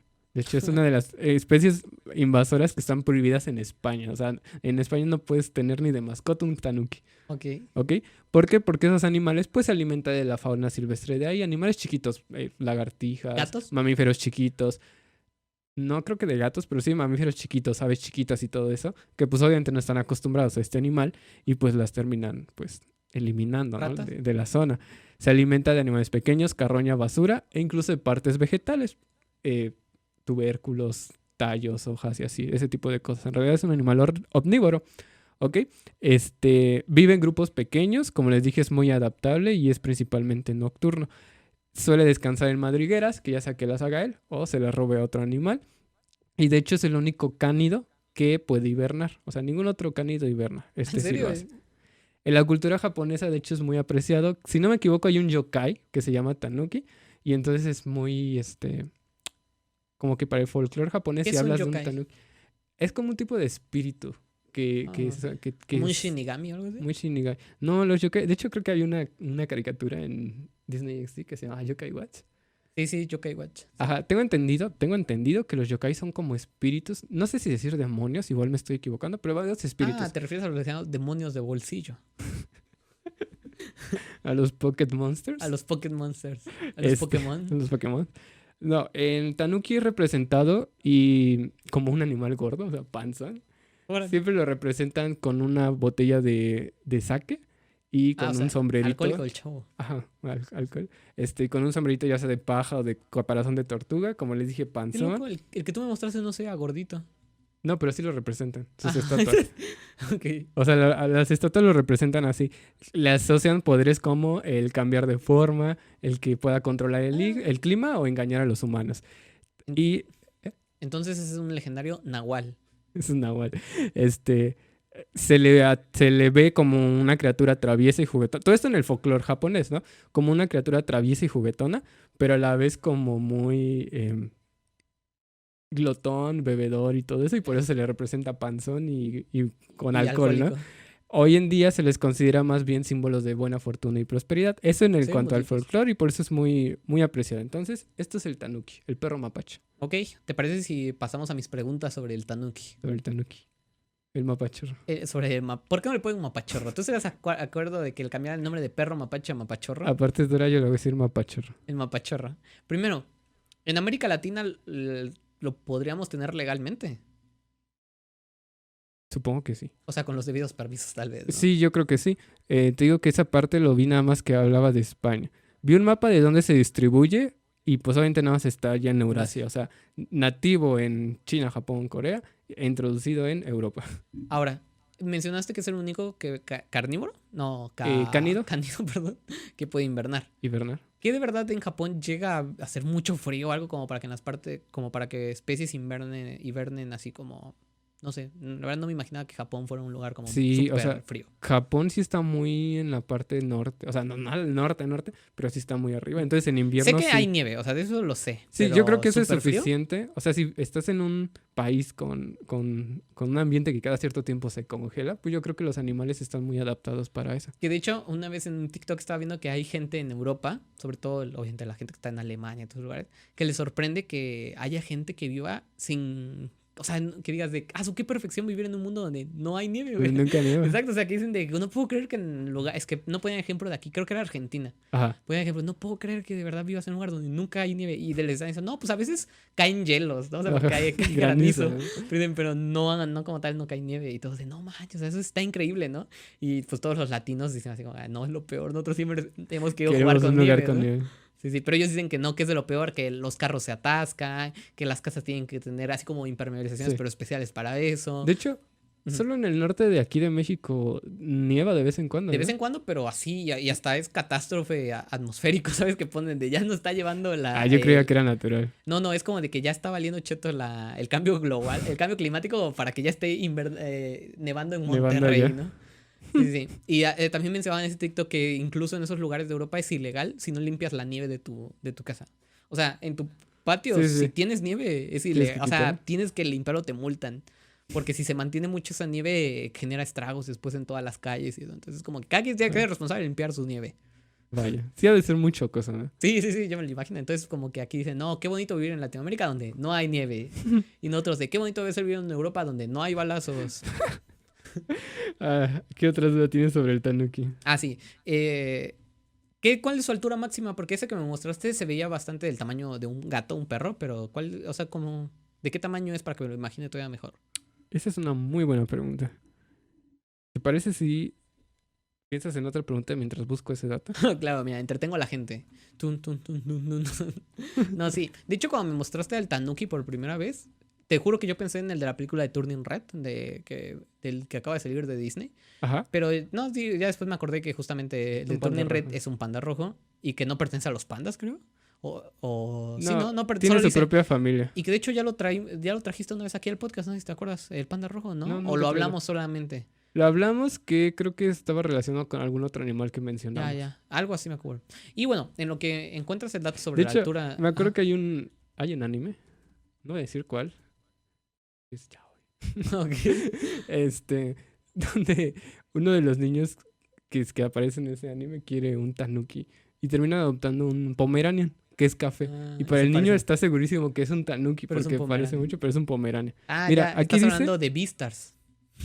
¿No? ¿Nunca has visto Netflix Beastars? ese es que es De muy furros. furros, ¿no? Sí, sí. Dice que los machos pueden llegar a pesar alrededor de 10 kilos y tener una longitud de unos 70 centímetros, mientras que las hembras son un poco más pequeñas, llegan a alcanzar 6 kilos de peso y una longitud de 60 centímetros. No, pues es literalmente el tamaño de un Es como un perro perro. medianito chico, ¿no? Sí, Casi es más. como, ajá, es como un mapache del tamaño de un perro. Es mucho más pequeño que mi perro, de hecho, ¿no? Sí. Bueno, sí, sí me lo imagino. Ok, sí era igual de pequeño como me lo imaginaba. Pues no tengo más preguntas que dar sobre el tanuki, creo que lo dijiste, pero sí me gustaría proponer Sí. que ya has traído bastantes animales terrestres y acuáticos. A ver cuándo traes un animal extraterrestre. No, ¿cuándo traes ¿cuándo vuelves a tardígrado. traer aves? Porque nada más has traído al zanate. Que me gustan mucho los mamíferos. ¿No te gustan los ovíparos? Los mamíferos ovíparos. ¿No te gustan los mamíferos bicéfalos? De hecho, pensaba que para el Dr. Cruz voy a traer un animal australiano. Yo te digo, el bandicoot. Ese iba a traer. Es que miren, cuando Voy a piensas hablar de Australia, sobre o piensas Bandicoot. el canguro o piensas el bandicoot. Estamos de Pero acuerdo, bueno, ¿no? ya tienen una idea de qué animal voy a traer para el siguiente podcast. Dentro de 2 Dentro podcasts, de 2 podcasts. un Bandicoot. Un bandicoot. Bien. Pues bien, Raymond. Pues ya vamos a finalizar, ¿no? ¿Te parece si cerramos ya con la sección del libro de la semana? Ok. ¿Por qué? Me he puesto a pensar, ¿por qué se llama la palabra del día? El animal del día, pero ese se llama el libro de la semana. Porque un animal lo puedes ver en un día, pero el libro no te lo echas en un día. Siddhartha en un día. Cada quien, ¿no? Puede que yo diga, ay, voy a leer 2 páginas. Romeo y Julieta en un día. Ah, pero tú. Hay libros para leer en un día. No, Hay no, no, libros. me refiero a que literalmente dicen libros para leer en un día. Pero diga, pásame uno de esos. A ver, ¿cuál? ¿De estos? A ver, toma. ¿Lo lees en una semana? Sí. Eso se lee en 5 días, porque como son 500 páginas y lees de a 100 por día, se lee en 5 días. No le hagan caso, está loquito. También depende mucho el margen de eso. Pero bueno, vamos a pasar a la sección del libro del día, Raymond. Este es un clásico. La verdad es que siempre... De hecho, creo que nunca traigo un libro desconocido. No. Bueno, trajiste el de la vida de Jesús. La Biblia. Los días de Jesús en la escuela. Los días de Jesús de J.M. Concept. Yo pensé que te refieras a Jesús, a la Biblia. Sí, de hecho yo creo que voy a hacer una temporada de libros desconocidos porque tengo muchos clásicos y ya hay que empezar a traer libros contemporáneos. Pero este es un legendario, Raymond. Si te hablo, ¿Un Pokémon legendario? este es un Pokémon legendario. Si te menciono el italiano más influyente dentro de la época de 1500 a 1500 a 1600, ¿en quién piensas? Miguel Ángel, Mario Bros. Donatello, ¿Cómo se llama el que escribió la Divina Comedia? Dante. Dante Alighieri. Dante di Alighieri de Alighiero. Bueno, ya vamos a dejar de decir eso. Estoy hablando de otro italiano, Raymond. Estoy hablando del legendario Nicolás Maquiavelo. Maduro. Oye, nos podemos tener problema con Venezuela por decir eso, ¿eh? Pero sí, Nicolás Maquiavelo, que de hecho aquí tengo su nombre real, o sea, porque obviamente no se llama Nicolás Maquiavelo. ¿Es un seudónimo? No, sí se llama Nicolás. Es como una contracción de ese nombre. No, es como una hispanidad de su nombre. O sea, es como que a Charles Darwin, que le decíamos Carlos Darwin. Ok. O sea, Nicolás Maquiavelo no se llamaba Nicolás Maquiavelo, se llamaba. Chihuahua. Bueno, no lo voy a encontrar y va a ser un rollo encontrado. Pero sí es algo así como Nicolás. ¿Quieres que te lo busque? Sí, búscalo. Es como Nicolás Maquiavelli o algo así, ¿vale? Simplemente el Maquiavelo viene aquí. Obviamente lo que voy a recomendar es el legendario El Príncipe de Nicolás Maquiavelo. Este específicamente es de Alma Editorial, Clásicos Ilustrados. Es como que la nueva editorial que yo estoy leyendo. Y lo recomiendo bastante amplio estas ediciones que están saliendo, porque a pesar de que son versiones bien cortas, o sea, de por sí El Príncipe de Maquiavelo es un libro muy cortito. Y todos los clásicos, pues la mayoría no son, sino es que todos no son ilustrados. Esto sí, o sea, estos sí traen estas versiones ilustradas que de hecho hasta les dan créditos al ilustrador, que en este caso fue Santiago Caruso. Son muy bonitas ilustraciones. Creo que no me topó con ninguna sola ilustración de Alma Editorial que no me haya gustado, exceptuando a Orgullo y Prejuicio. Sus ilustraciones se me hicieron muy de niño de primaria, no me gustaron nada. Pero estas ilustraciones del Príncipe de Maquiavelo están muy bonitas. Y siempre son, o sea, no son ilustraciones random, ¿sabes? O sea, complementan al capítulo. El Príncipe de Maquiavelo. Sí, Raymond, ¿qué pasó? Sí, puedo decirlo. Di el nombre, por favor. Aquí dice que es Niccolo di Bernardo de Machiavelli. Exacto, Niccolo Machiavelli. Bueno, Niccolo Machiavelli. Exacto, Niccolo Machiavelli. Que no se te hace Pero extraño. dilo así. Niccolo Machiavelli. ¿No te parece extraño la cantidad de autores que la gente conoce y cree que se llaman así, pero en realidad fue algo hispano? Por ejemplo, la gente cree que se llama Julio Verne, ¿no? Sí, es cierto. ¿Cómo se llama? Jules Verne. Jules Verne. Verne. Verne. Entonces, Julio Verne, Charles Darwin ha pasado eso, se llama Carlos. ¿Cómo se llama? Carlos Darwin. Carlos Darwin. Nicolás Maquiavelo en realidad es Nicole Machiavelli, ¿cómo es? Niccolo Machiavelli. Y pues creo que para que a todos les quede muy muy claro, el legendario, el señor Bruno Díaz, ¿no? Es Bruce Wayne. ¿No? Y Robin se llama algo así como, ya sé cómo se llama Robin, pero Robin también tiene un nombre así bien gracioso. Era Bruce Wayne. Bueno, regresamos a nuestro tema, Raymond. Justamente quise guardar El Príncipe de Maquiavelo para poder hablarlo en un podcast nada más tú y yo, porque creo que en este puede ser un poquito extenso. No es muy extenso, pero me gustaría que, a diferencia de las otras reseñas que vamos a hacer, cabe destacar, esto no es una novela, así que no hay spoilers aquí, realmente no puede haber spoilers. No es como, al final Nicolás Maquiavelo se muere, o sea, eso no pasa, o sea, no hay novela, ¿saben? Porque al final no se mueren. Al final no se mueren. Es una historia, es un regalo que Nicolás Maquiavelo le dio a un príncipe de los Medici. Y ya, simplemente son 12, bueno, no sé, son más capítulos, pero no sé cuántos, pero pues son un montón de capítulos en los cuales se trata de dar guías para ser un buen príncipe. Pero no un buen príncipe en un príncipe justo, no, sino ser un buen príncipe. O sea, quieres llegar al poder, así se llega al poder. Te embarras las manos, te ensucias de lodo, así se llega a ser un príncipe. Así que quería ir contigo describiendo los capítulos que yo sentí más importantes y que tú me fueras diciendo si lo ves apegado a la realidad o no. Porque la verdad es que a Nicolás Maquiavelo se le atribuyen cosas que la verdad es que no. Primero se le atribuye la frase de el fin justifica los medios, y no la dijo Nicolás Maquiavelo. Está escrita en una edición del libro de Maquiavelo que tenía Napoleón. Él tenía al final de su libro de Maquiavelo, del príncipe, tenía el fin justifica los medios. Y por eso se la achaca a él, pero él no la escribió ni él la dijo. Además, a Nicolás Maquiavelo se le adjudica el nombre o la descripción maquiavélico, como de tú eres muy maquiavélico, esto es muy maquiavélico. Maquiavelo no era mala persona, o sea, Maquiavelo describía la sociedad. Si la sociedad era mala, pues por eso estaba tan mal, pero pues eso. Así que Raymond, arranquémonos con esto. Te voy a ir diciendo como los tratados, los postulados, y tú me vas diciendo qué opinas sobre esto, ¿va? Bueno, primero, El Príncipe de Nicolás Maquiavelo, escrito para Lorenzo de Medici, que es una de las familias. De hecho, si la gente. ¿Te gusta la historia, Raymond? Más o menos. ¿Alguna vez escuchaste el apellido Medici? No. Bueno, si la gente que le gusta la historia puede investigar sobre los Medici, o sea, fue una, o es, creo, familia que ha gobernado Italia así toda su vida. O sea, Italia y Medici es como. Ellos han hecho de Italia toda su vida, pues.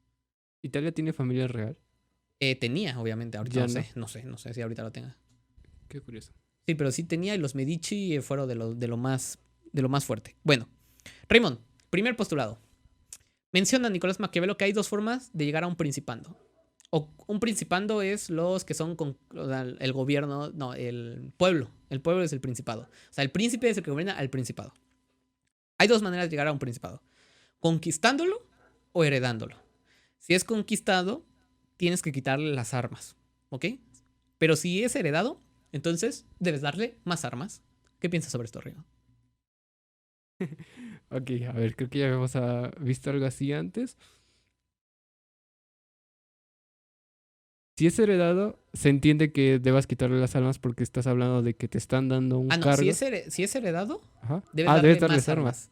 Entonces ya olvida todo lo que iba a decir porque... Si es conquistado, se las quitas. Sí, ya. A ver, si es conquistado, estás hablando de que tomaste un cargo, bueno, Puesto. el gobierno a la fuerza. Tomaste la gubernatura de ese lugar a la fuerza, ¿no? Y la gente es obvio que no te va a querer. Así pues que tienes que quitarle todos los medios que tengan para quitarte. Correcto.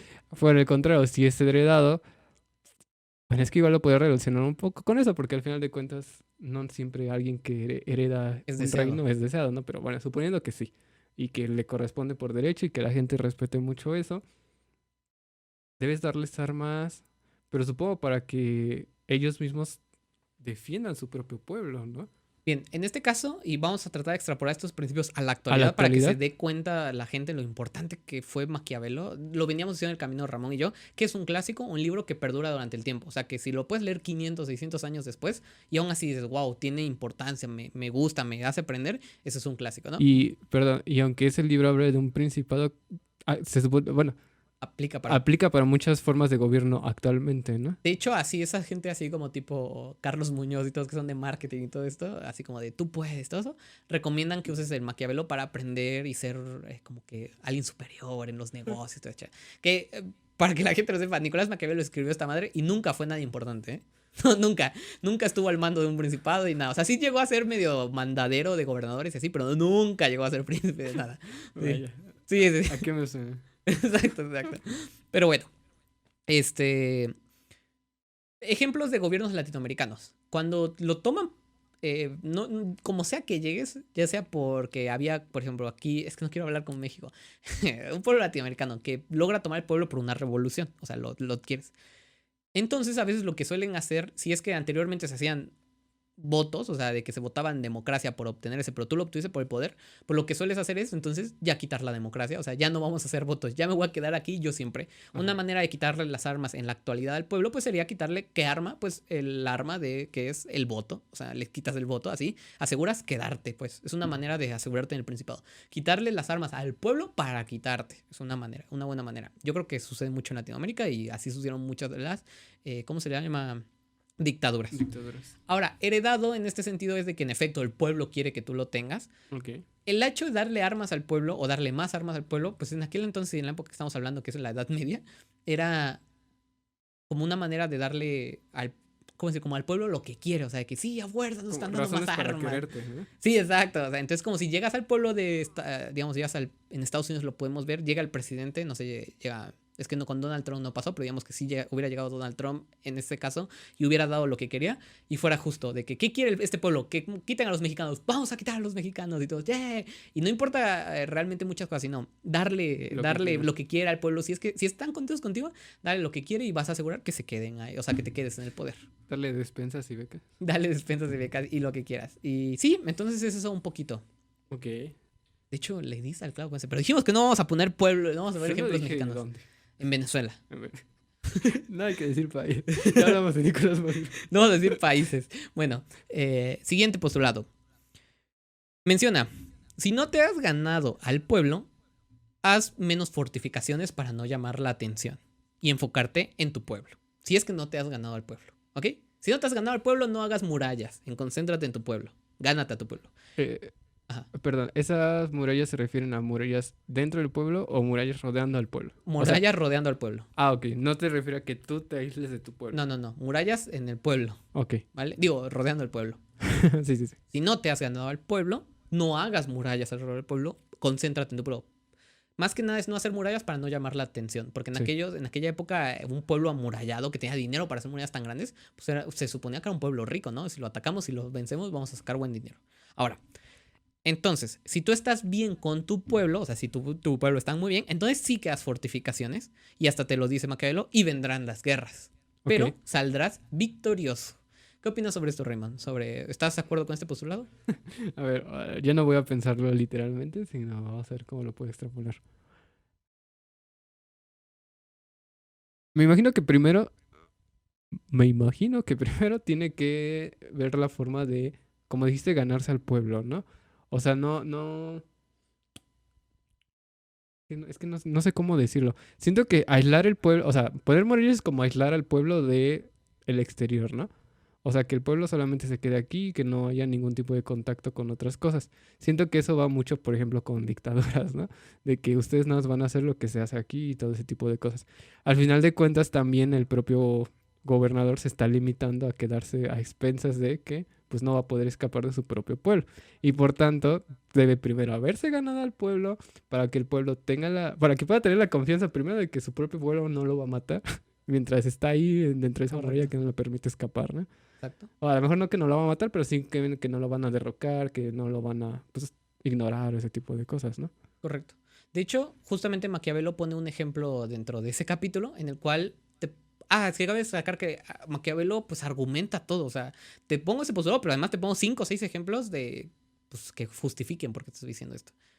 Una reina que era muy malévola, no me acuerdo qué nombre, y todo con su pueblo, y pues en cuanto llegó al poder, amuralló todo su pueblo. Ok. Y pues ganó la envidia de los reinados alrededor, ¿no? Porque, ala, se ve tan padre esas murallas, vamos a invadirla. Entonces la invadieron. Y cuando la fueron a invadir, pues a pesar de que tenía un ejército suficientemente bueno como para defenderse, el pueblo estaba tanto en discordia con ella misma que el mismo pueblo abrió las puertas de las murallas y sacó a la reina misma y la mató, pues.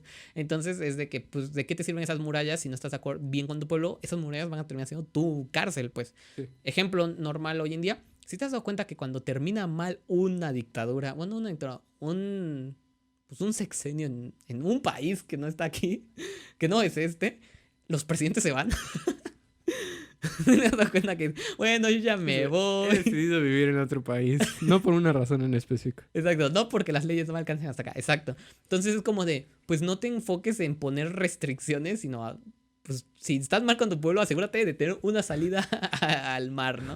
O sea, asegúrate de cómo poder ir. Yo no puedo, por ejemplo, Estados Unidos, porque eso sí los podemos mencionar, ellos también.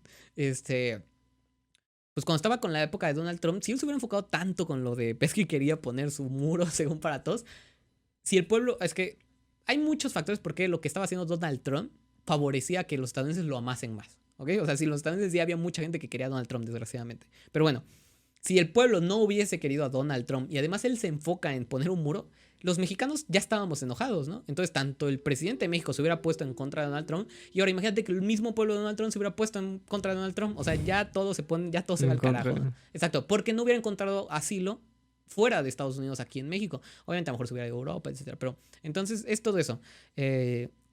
Antes de que te amuralles, asegúrate de estar de acuerdo con tu pueblo para tener cómo escapar, ¿no? Y si estás bien con tu pueblo, entonces va, échale bronca a quien quieras, porque vas a estar bien. O sea, Porque al final de cuentas, como dices, si lo invaden, ya vas a tener quien quiera defenderlo, ¿no? exacto, en el mismo pueblo lo va a querer defender. Vale, vamos con el siguiente postulado, Raymond. El siguiente es que si el anterior reino al tuyo fue malo, haz cambios bruscos. No dice cuál, solo haz cambios bruscos, el que quieras. O sea, si las casas eran de color naranja, no, van a ser de color verde, lo que quieras, haz cambios bruscos. Pero si fue bueno el anterior gobierno, déjate pasar desapercibido sin cambiar muchas cosas. ¿Qué opinas sobre esto, Raymond? Creo que lo hemos comprobado. ¿Mm? Obviamente no en un reinado, sino en aspectos más pequeños, ¿no?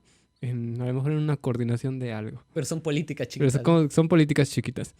Hemos visto que cuando que por ejemplo, el que en un punto fue el que estaba encargado de algo, de un grupo de personas o lo que ustedes quieran, hizo las cosas mal, obviamente todos esperan que el que llegue después haga algo.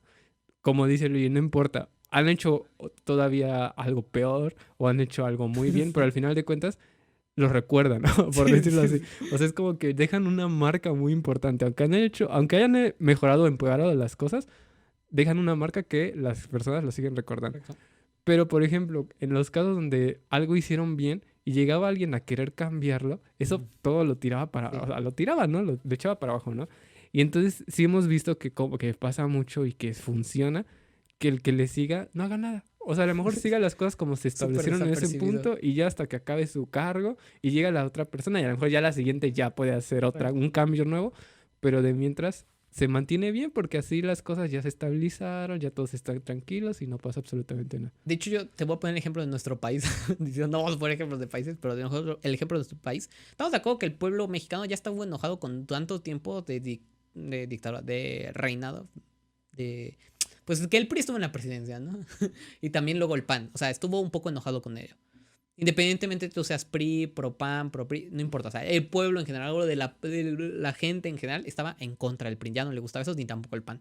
Entonces llega un presidente que es el actual, que hace cambios tan bruscos a diferencia de los anteriores. O sea, no importa que sean cambios bruscos buenos o malos, solo hace cambios bruscos. Pues entonces se gana el afecto de la gente que estaba en contra del anterior partido. Dice, sí, a fuerza, al menos este está haciendo algo. No sabes qué está haciendo, no sabes si te Pero está está haciendo beneficiando, algo. pero está haciendo algo. Ahora, yo te digo, ¿tú crees que el presidente que viene, si queda otra vez el mismo partido político, que muy seguramente va a volver a quedar el mismo partido político, crees que venga cambios bruscos? Seguramente va a pasar así, o sea, no va a ser ni un cambio, solo va a sobrellevar el país. ¿Sabes qué lo veo? Ujú. En cierta ciudad que tú y yo conocemos muy bien. Ah, sí, Cuando sí. el alcalde terminaba, o sea, el alcalde que hizo muchas cosas terminaba, el alcalde que seguía, bueno, ya sabes, Sí, sí, sí fue acuerdo, ¿no? Que se sí, quedaron. sí. Pero no hacía nada o no hacía mucho para que después el anterior pudiera regresar Exacto. Y a así, volver a hacer más. y la gente le recordara como al alcalde intermedio, como, mira, no hizo nada malo, lo llevó ahí, ¿no? Exacto. Entonces, pues sí, creo que Maquiavelo le acertó muy bien a esa parte, ¿no? Siguiente.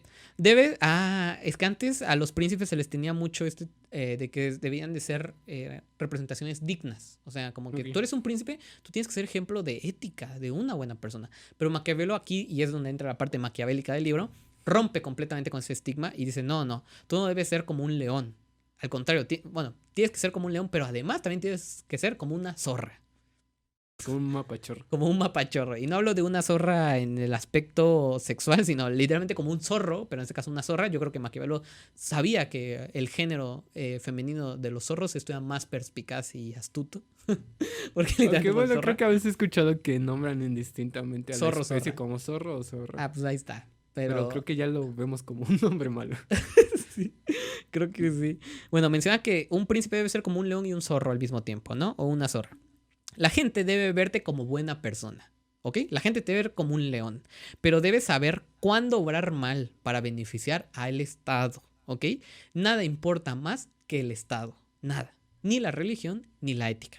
¿A qué viene este ejemplo? Que no importa si va a morir un bebé o van a morir 1000 bebés, pero a cambio de que mueran esos bebés, tu estado va a conseguir más dinero y mayores riquezas, tienes que matar a los bebés. No te preocupes ni por la ética ni por la religión. No Ok. importa nada, todo tiene que beneficiar. Yo creo que de ahí Napoleón sacó su parte de el fin justifica los medios. Pero él menciona, claro, no dejes que el pueblo se dé cuenta que eres un zorro, una zorra que hace esas cosas. No, no, no. Tienes que ser un león ante ellos. O sea, ante ellos tienes que parecer virtuoso, tienes que ser muy bueno. ¿Qué opinas sobre eso, Riva? Es que eso puede ser muy bueno o muy malo. Imagina así de... No importa cuántas quimioterapias de agua pongas. Correcto. Lo Con que importante es que mantengas. se recupere, no sé, este dinero para O que el paguemos Estado. la deuda externa, algo así, ¿no?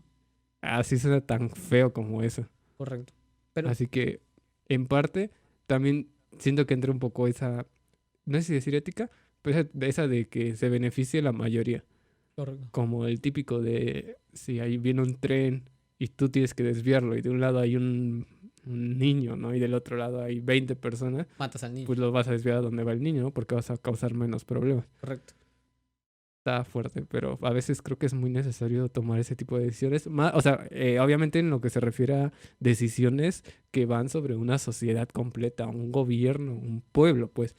O sea, no es como si dijeras, yo voy a tomar esa decisión, yo que no soy nada, y voy a matar 20 personas, ¿no? No, o sea, tiene que ser una decisión que alguien que está capacitado o sea, en un punto alto de un gobierno de cualquier nación, pues tendrá que tomar en algún momento, ¿no? Yo creo que muchos presidentes, incluso nuestros, han tenido que tomar esa decisión de, mira, podemos ayudar a tal estado a recuperarse de una sequía horrible o de una inundación terrible y salvar miles de vidas, o aquel otro estado tiene menos vidas el otro estado. Y todos dirán, ah, bueno, voy a ayudar al otro estado. Pero hay un problema. Ese estado, y que por lo general son los del sur, sufren inundaciones o tienen catástrofes naturales que lo están atravesando. Si lo ayudamos, no vamos a obtener mayor beneficio que el haber ayudado a nuestra población. Pero si ayudamos a este otro estado del norte, vamos a salvar muchas industrias y mucho dinero que va a entrar a este país. Entonces ahí decides, ¿sabes? Entonces, si Maquiavelo recomienda que tú, cuando estás enfrente de un gobierno, no pienses ni en la ética ni en la religión, solo piensa en lo que es más importante para el Estado. Creo que ese es el único de los postulados que has dicho en los que sí puedo decir de... O sea, no estoy de acuerdo con él totalmente, ¿no? O sea, Claro, porque va contra mi pensamiento ético. correcto. O sea, sí está fuerte. Está fuerte. Pero sí soy consciente de que los gobiernos en algún punto han tenido que aplicar algún tipo de decisión como esa. Claro, que al final... Y puede ser muy egoísta de su parte o muy altruista de su parte. Pues sí, pues sí. Pero bueno, continuamos con el siguiente postulado de Maquiavelo. Dice, nunca tengas tropas mixtas ni mercenarios, siempre ten las propias. Es que en aquel entonces, en la época en la que Maquiavelo escribe el libro, era muy común que el príncipe pagara pues a las tropas de otros reinos cerca para que juntaran a sus tropas. Y menciona eso, que si tienes tropas mercenarios y viene la guerra, los mercenarios pues en algún momento puede que durante la guerra digan, ¿sabes qué? Mejor vámonos porque estamos peleando esto, huyamos. Y ya aunque no me paguen, pues ya de todos modos me van a pagar. Si perdemos la guerra no me van a pagar. Entonces huyen y entonces es muy probable que pierdas la guerra. Si tienes tropas mixtas, mitad propias y mitad mercenarios, puede que ganes la guerra o la pierdas por lo mismo de los que los mercenarios se vayan, pero si la ganas y los mercenarios son inteligentes y ven ya sus tropas están cansadas, ataquémoslo ahorita que sus tropas están cansadas, y ya pasó muchas veces y pone ejemplos Maquiavelo. Entonces decía, siempre ten tropas propias, porque Perdón, ajá, incluso el enemigo puede llevárselas esas contra. O sea, yo exacto. te doy más, ¿no? Exacto, puede pagar, o sea, literalmente puede pagar de, oye, no pelees conmigo, ¿de cuánto está pagando? Yo te doy el doble, ¿no? Entonces mencionaba, ten tropas propias porque como es un pueblo, saben que si mueres ahí en batalla y gana el otro, va a morir tu hija, va a morir tu esposa, va a morir tu madre. O sea, si tienes tropas propias, ellos van a morirse en la línea de batalla porque pues a los que estarían perdiendo es a toda su familia. Entonces, ten propias. Ahí no te pregunto qué opinas porque se me hace como No, es como muy que obvio. muy lógico. Sí, ¿no? Se me hace muy lógico y aparte difícil de extrapolar hoy en día. Es como en las típicas películas donde los villanos se asocian y terminan traicionándose entre ellos porque al fin de cuentas son villanos, ¿no? Exacto. Como mercenarios, de hecho. Entonces, pues sí. Ahora, dice, no dejes de tener secretarios. No dejes que tú tengas secretarios aduladores. Aduladores. Aduladores. Mejor ten unos cuantos que puedas aceptar sus críticas sin que te falten al respeto. Porque claro que ahí en ese entonces se tenía que medir un poquito que si al príncipe cualquiera le podía dirigir la palabra, pues la gente lo veía como, oye, pues entonces no está tan chido el príncipe, ¿no? Cualquiera le dirige la palabra. Entonces es de que no dejes que los que te digan la palabra sean los que te endulzan el oído todo el día, ¿no? Ten unos cuantos que digas, aunque me vayan a decir mis verdades, pero que las puedas aceptar. ¿Es bueno eso, no, Raymond? Siempre Sí, es bueno tampoco tener... es algo que pueda decir, ay, no manches. No, o sea, porque creo que eso sí es de las pocas cosas que aplican, incluso aunque no seas gobernante de Gobernador. algo. Sí, sí, sí. O sea, siempre vas a necesitar que haya alguien que te esté diciendo tus fallas y no alguien que te esté diciendo todo lo bien que haces, porque al final de cuentas no vas a poder ver en qué estás fallando. En ciencia creo que es lo más común. Si en ciencia solo te rodeas de gente que te dice, ay, qué buen investigador eres, poco progreso vas a tener, ¿no? Sí, es como dicen, ¿no? De los errores se aprenden. Y puede que te vaya todo bien, pero nunca sabes, o sea, ¿cómo decirlo? Te esté saliendo el resultado, pero a lo mejor no sabes qué cosas podrías estar haciendo ligeramente mal. Exacto. Pero si te equivocas del todo, puedes decir, ah, mira, esto fue en lo que falló. Correcto. Exacto. Y a ver, y que gente te recuerde tus errores, pues te ayuda a mejorar en ese caso. Bueno, ya vamos por los últimos. Maquiavelo dice, deberás decidir entre beneficiar al pueblo, al Estado, dependiendo de quién... ya me acordé que escribí aquí. Deberás decidir entre beneficiar al pueblo o al Estado dependiendo de quién sea más. En aquel entonces la gente que era guerrera, o sea, los soldados, se veían realmente muy distintos de los del pueblo y tenían beneficios muy distintos a los del pueblo. Y ya te podrás imaginar el que tú quieras. Tanto así que un soldado podía llegar y acostarse con la esposa que quien quisiera, ¿no? En algunos reinos, aclaro, en algunos reinos. O sea, depende, eran los beneficios que tenían algunos otros. Entonces mencionaba Maquiavelo que si en tu congregación eran más guerreros, entonces beneficiaras mucho al ejército. A veces en aquel entonces los militares preferían estar en constante guerra porque eso les daba dinero, etc.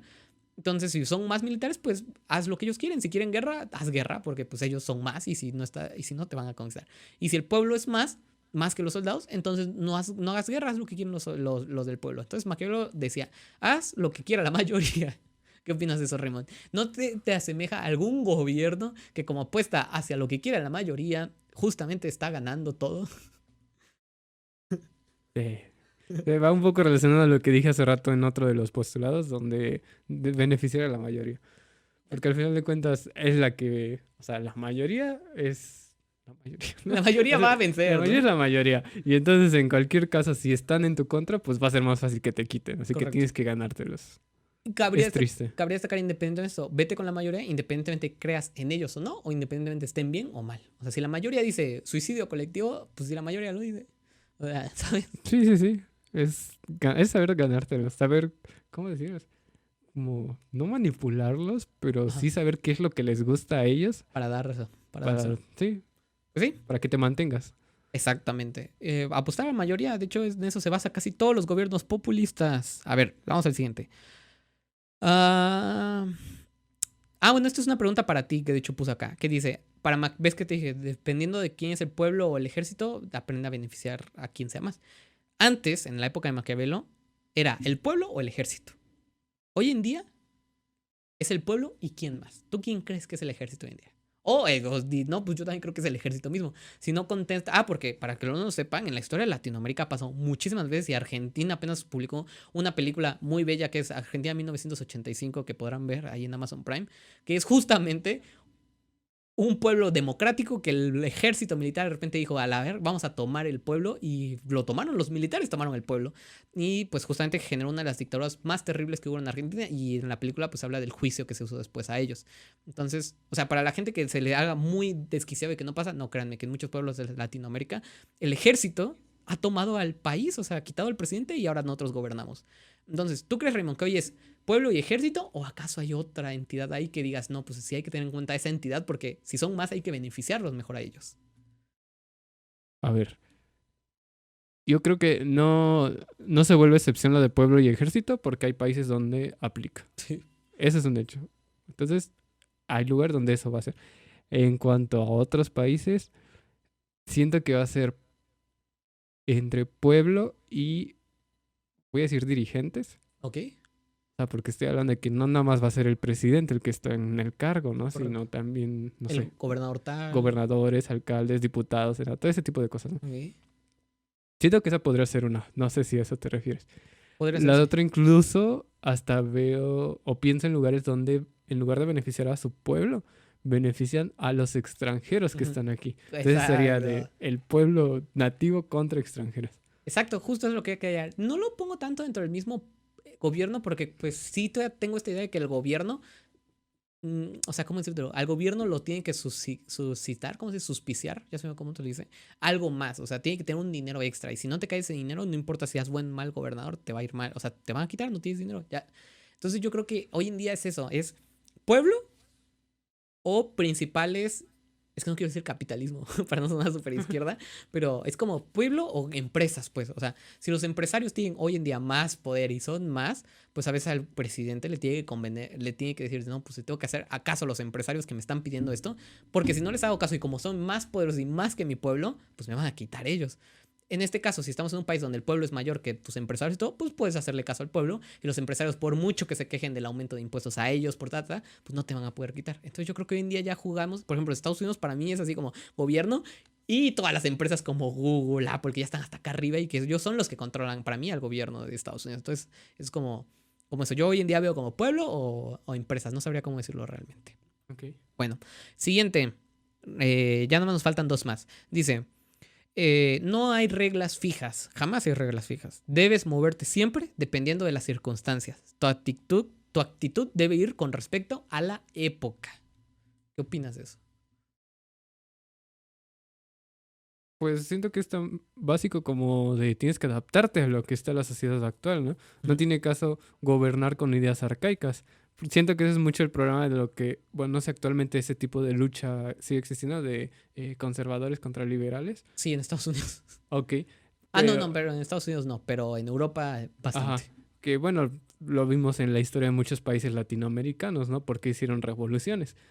porque al final de cuentas siempre había, o los que estaban en ese punto eran los que se mantenían en una idea de que así ha sido siempre todo, las leyes, las costumbres y todo eso, y así sigue siendo, y los que querían hacer esos cambios, y por eso querían quitar a ese gobierno, ¿no? Entonces, ahí sí considero la importancia de que el gobierno sepa adaptarse a los cambios que se producen en la sociedad, porque aún así no funciona, o sea, no nada más por ideología, sino tecnología, política, economía, incluso internacional. No tiene caso que te quedas digamos, con lo tradicional, en Correcto. lugar de seguir adaptándote a todos los cambios que hay, para mantenerte competente. Actualizado incluso. De hecho, aclaro al público por qué dije que en Estados Unidos no, porque yo tengo la idea de, como tú dices, conservadores y liberales, se tendría la falsa idea, a mi parecer, en Estados Unidos no pasa, pero digo falsa idea, de que los conservadores serían esta derecha que quieren mantener el poder como está y la izquierda que quieren cambiar el poder. Sin embargo, en Estados Unidos para mí no existe como un conservadorismo contra el liberalismo de izquierda contra derecha, entonces como la derecha contra la hiperderecha, ¿sabes? Es como los que estamos a favor del capitalismo y los que estamos a favor del hipercapitalismo. O sea, para mí eso sí en Estados Unidos. En Europa y en Latinoamérica yo creo que sí, ahí sí puede afectar un poquito, ahí sí aceptamos un poquito la idea de los que queremos que se mantenga el poder hegemónico, los que queremos cambiar ese poder y que ya no sea el que esté.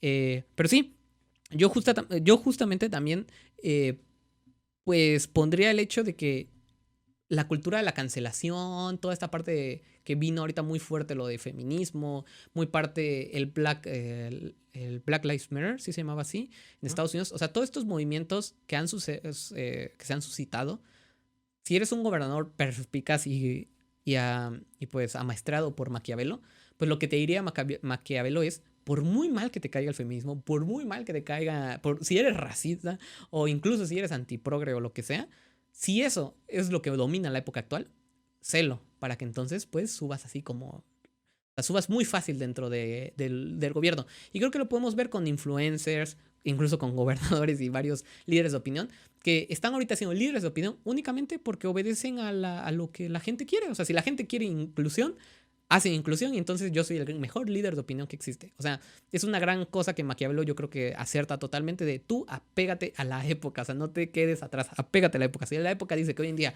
usar calcetines está mal, entonces tú tienes que salir a la calle y decir, sí, los calcetines son lo peor que ha existido en el mundo, para que pues la gente te ame y lo que sea. Y además yo creo que da un ejemplo muy claro que en ciencia yo creo que es de lo mejor, que es adáptate a las circunstancias. No, o sea, a pesar de que te estoy dando reglas específicas, no las vas a poder usar siempre, o sea, apégate a las circunstancias. Y pues eso diría Raymond. Vámonos con la última y con esto acabamos, Raymond. Dice, no hay suerte como tal, como para solo dejar tu reinado a la fortuna. Debes estar preparado. La suerte es cuando la oportunidad se encuentra con la preparación. Eso no lo dijo Maquiavelo, pero esa yo creo que es la frase que resume esto. En aquel entonces y en la época de Maquiavelo era muy común incluso en los mitos que se leen en la Odisea y la Ilíada de Homero, que el oráculo de Delfos literalmente daba las decisiones de cómo se gobernaban las cosas. O la legendaria historia de la batalla de Troya, que misticismos y cosas pasaban en base a pues, supersticiones que la gente tenía. Maquiavelo viene a romper totalmente eso. Y de hecho ahí se me hace muy parecido a Nietzsche, que Nietzsche contra la religión, pero Maquiavelo en realidad contra la superstición en general. Le dice, no bases tu reinado en supersticiones. O sea, no lo bases si las estrellas están bien o mal. De hecho creo que sí pone un ejemplo así. No bases en que si un brujo te dice eso. No. Dice, no hay suerte en tu reinado. El fracaso o éxito de tu reino va a depender totalmente de ti. Dice, claro que existe como tal suerte, pero yo lo pego como con esa frase que puse, de que la suerte es cuando la oportunidad se encuentra con la preparación, lo que dice Maquiavelo. O sea, claro que va a haber cierta fortuna, pero únicamente te va a favorecer para bien si es que tú estás lo suficientemente preparado. Entonces, sí, Maquiavelo ponte ese punto ahí aparte diciendo, no bases tu reinado en la fortuna. Ahora, Raymond, ¿tú crees que hay reinados hoy en día, gobernaturas, no sé, principados, que se basen alrededor de supersticiones y por eso haya llevado a pueblos a malos lugares? Me pongo a pensar, y es que así, yo creo que aquí sí ya es muy difícil de encontrarlos, pero no debe haber faltado, por ejemplo, el presidente latinoamericano de súper antiguo que haya dicho que por tal superstición de que no sé, una ave rota haya entrado y haya pegado en una pared, sea como de, no, ¿saben qué? No vamos a invertir en tal lugar porque me da un mal augurio. No sé, ¿tú crees que nuestros gobernantes se dejen llevar por supersticiones o no se dejen llevar por supersticiones? Maquiavelo recomienda no hacerlo, no dejarte llevar por supersticiones. Yo creo que todas las personas, bueno, muchas personas, en algún punto se dejan llevar por alguna superstición, en alguna decisión, incluso hasta inconscientemente. No sé si haya gobiernos actualmente, o sea, que literalmente quien sea quien esté a cargo sea tan supersticioso que en eso base sus leyes, que bueno, si te pones a pensar, muchas leyes están hechas por eso, y la razón por la que se cambian es porque pues ya la gente va cambiando de idea y todo eso, ya se sabe, eso no tiene lógica, eso Sí. solo es una idea, o sea, no tiene Como, bases científicas, ¿no? Por ejemplo, como la ley de que no entren tanuquis a España. Esa sí tiene leyes científicas. eso tiene bases científicas, este, pero sí lo veo como algo de muy del pasado a lo mejor. Bueno, no, es que yo mismo me estoy contradiciendo. O sea, es que al inicio sí pensé, por ejemplo, en los reinos de la Edad Media, ¿no? Sí. Donde, pues, Hasta un temblor, no ¿no? se conocía la ciencia, ¿no? Que un descubrimiento era brujería, un desastre natural era castigo de Dios y ese tipo de cosas, y la gente, pues, estaba bajo eso, ¿no? Actualmente no creo que sea tan así, pero siento que al final de cuentas sí vamos a encontrar una que otra persona que va a seguir llevándose bajo ese tipo de Supersticiones. supersticiones. Afortunadamente las leyes se adaptan y eso se relaciona al otro postulado, ¿no? De que a lo mejor antes se prohibía que las mujeres votaban nada más Correcto. porque se tenía la idea de que, no sé, no podían hablar o No valían lo no mismo. valía, ajá, no pensaban igual de inteligentes. Sí, no es el tipo de Exacto, pensamiento ese que es se el tenía. tipo de pensamiento que se O sea, tenía. se sabe que no, o sea, que no tiene ninguna lógica eso. Y ahora las leyes ya cambiaron, ¿no?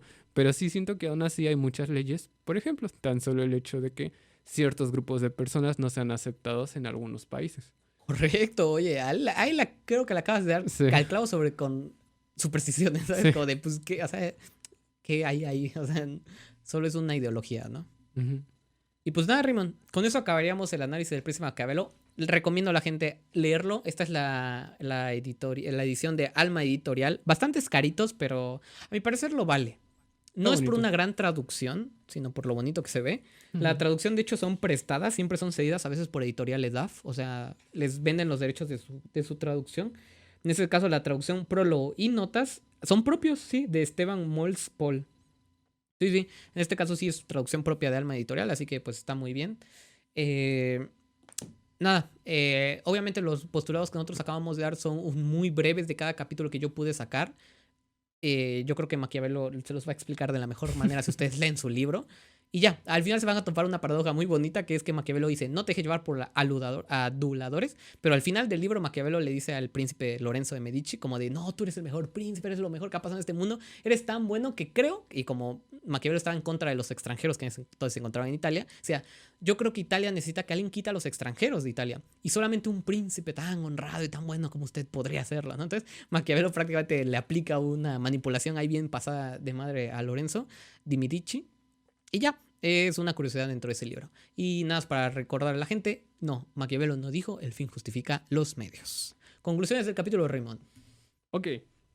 Las enzimas en su mayoría son proteínas y están encargadas de acelerar reacciones químicas para mantenernos vivos. Hay muchos tipos de enzimas, ya a lo mejor en podcast posteriores traeremos algunas otras funciones enzimáticas, pero unas de las más utilizadas en biotecnología son las enzimas de restricción, que nos permiten cortar y editar material genético. Las enzimas de restricción, como todas las enzimas, tienen cierta especificidad a un sitio en específico y por tanto hay una infinidad de enzimas que cortan una infinidad de lugares. Correcto. ¿Esas serían todas? Ahí pues también tenemos el CRISPR-Cas, que es otra técnica que básicamente es una enzima de restricción editable para que tú puedas cortar donde pues tú quieras, ¿no? Tal vez a la hora de la práctica no sea tan sencillo como Como lo lo que estamos quieras. escuchando. Nada es tan sencillo a la hora de la práctica. Bueno, a veces pasa, ¿eh? Que suena muy complejo y Y ya es a la mucho hora más que lo haces sencillo en es la como práctica. de, ¿esto era? O hay veces que es al revés.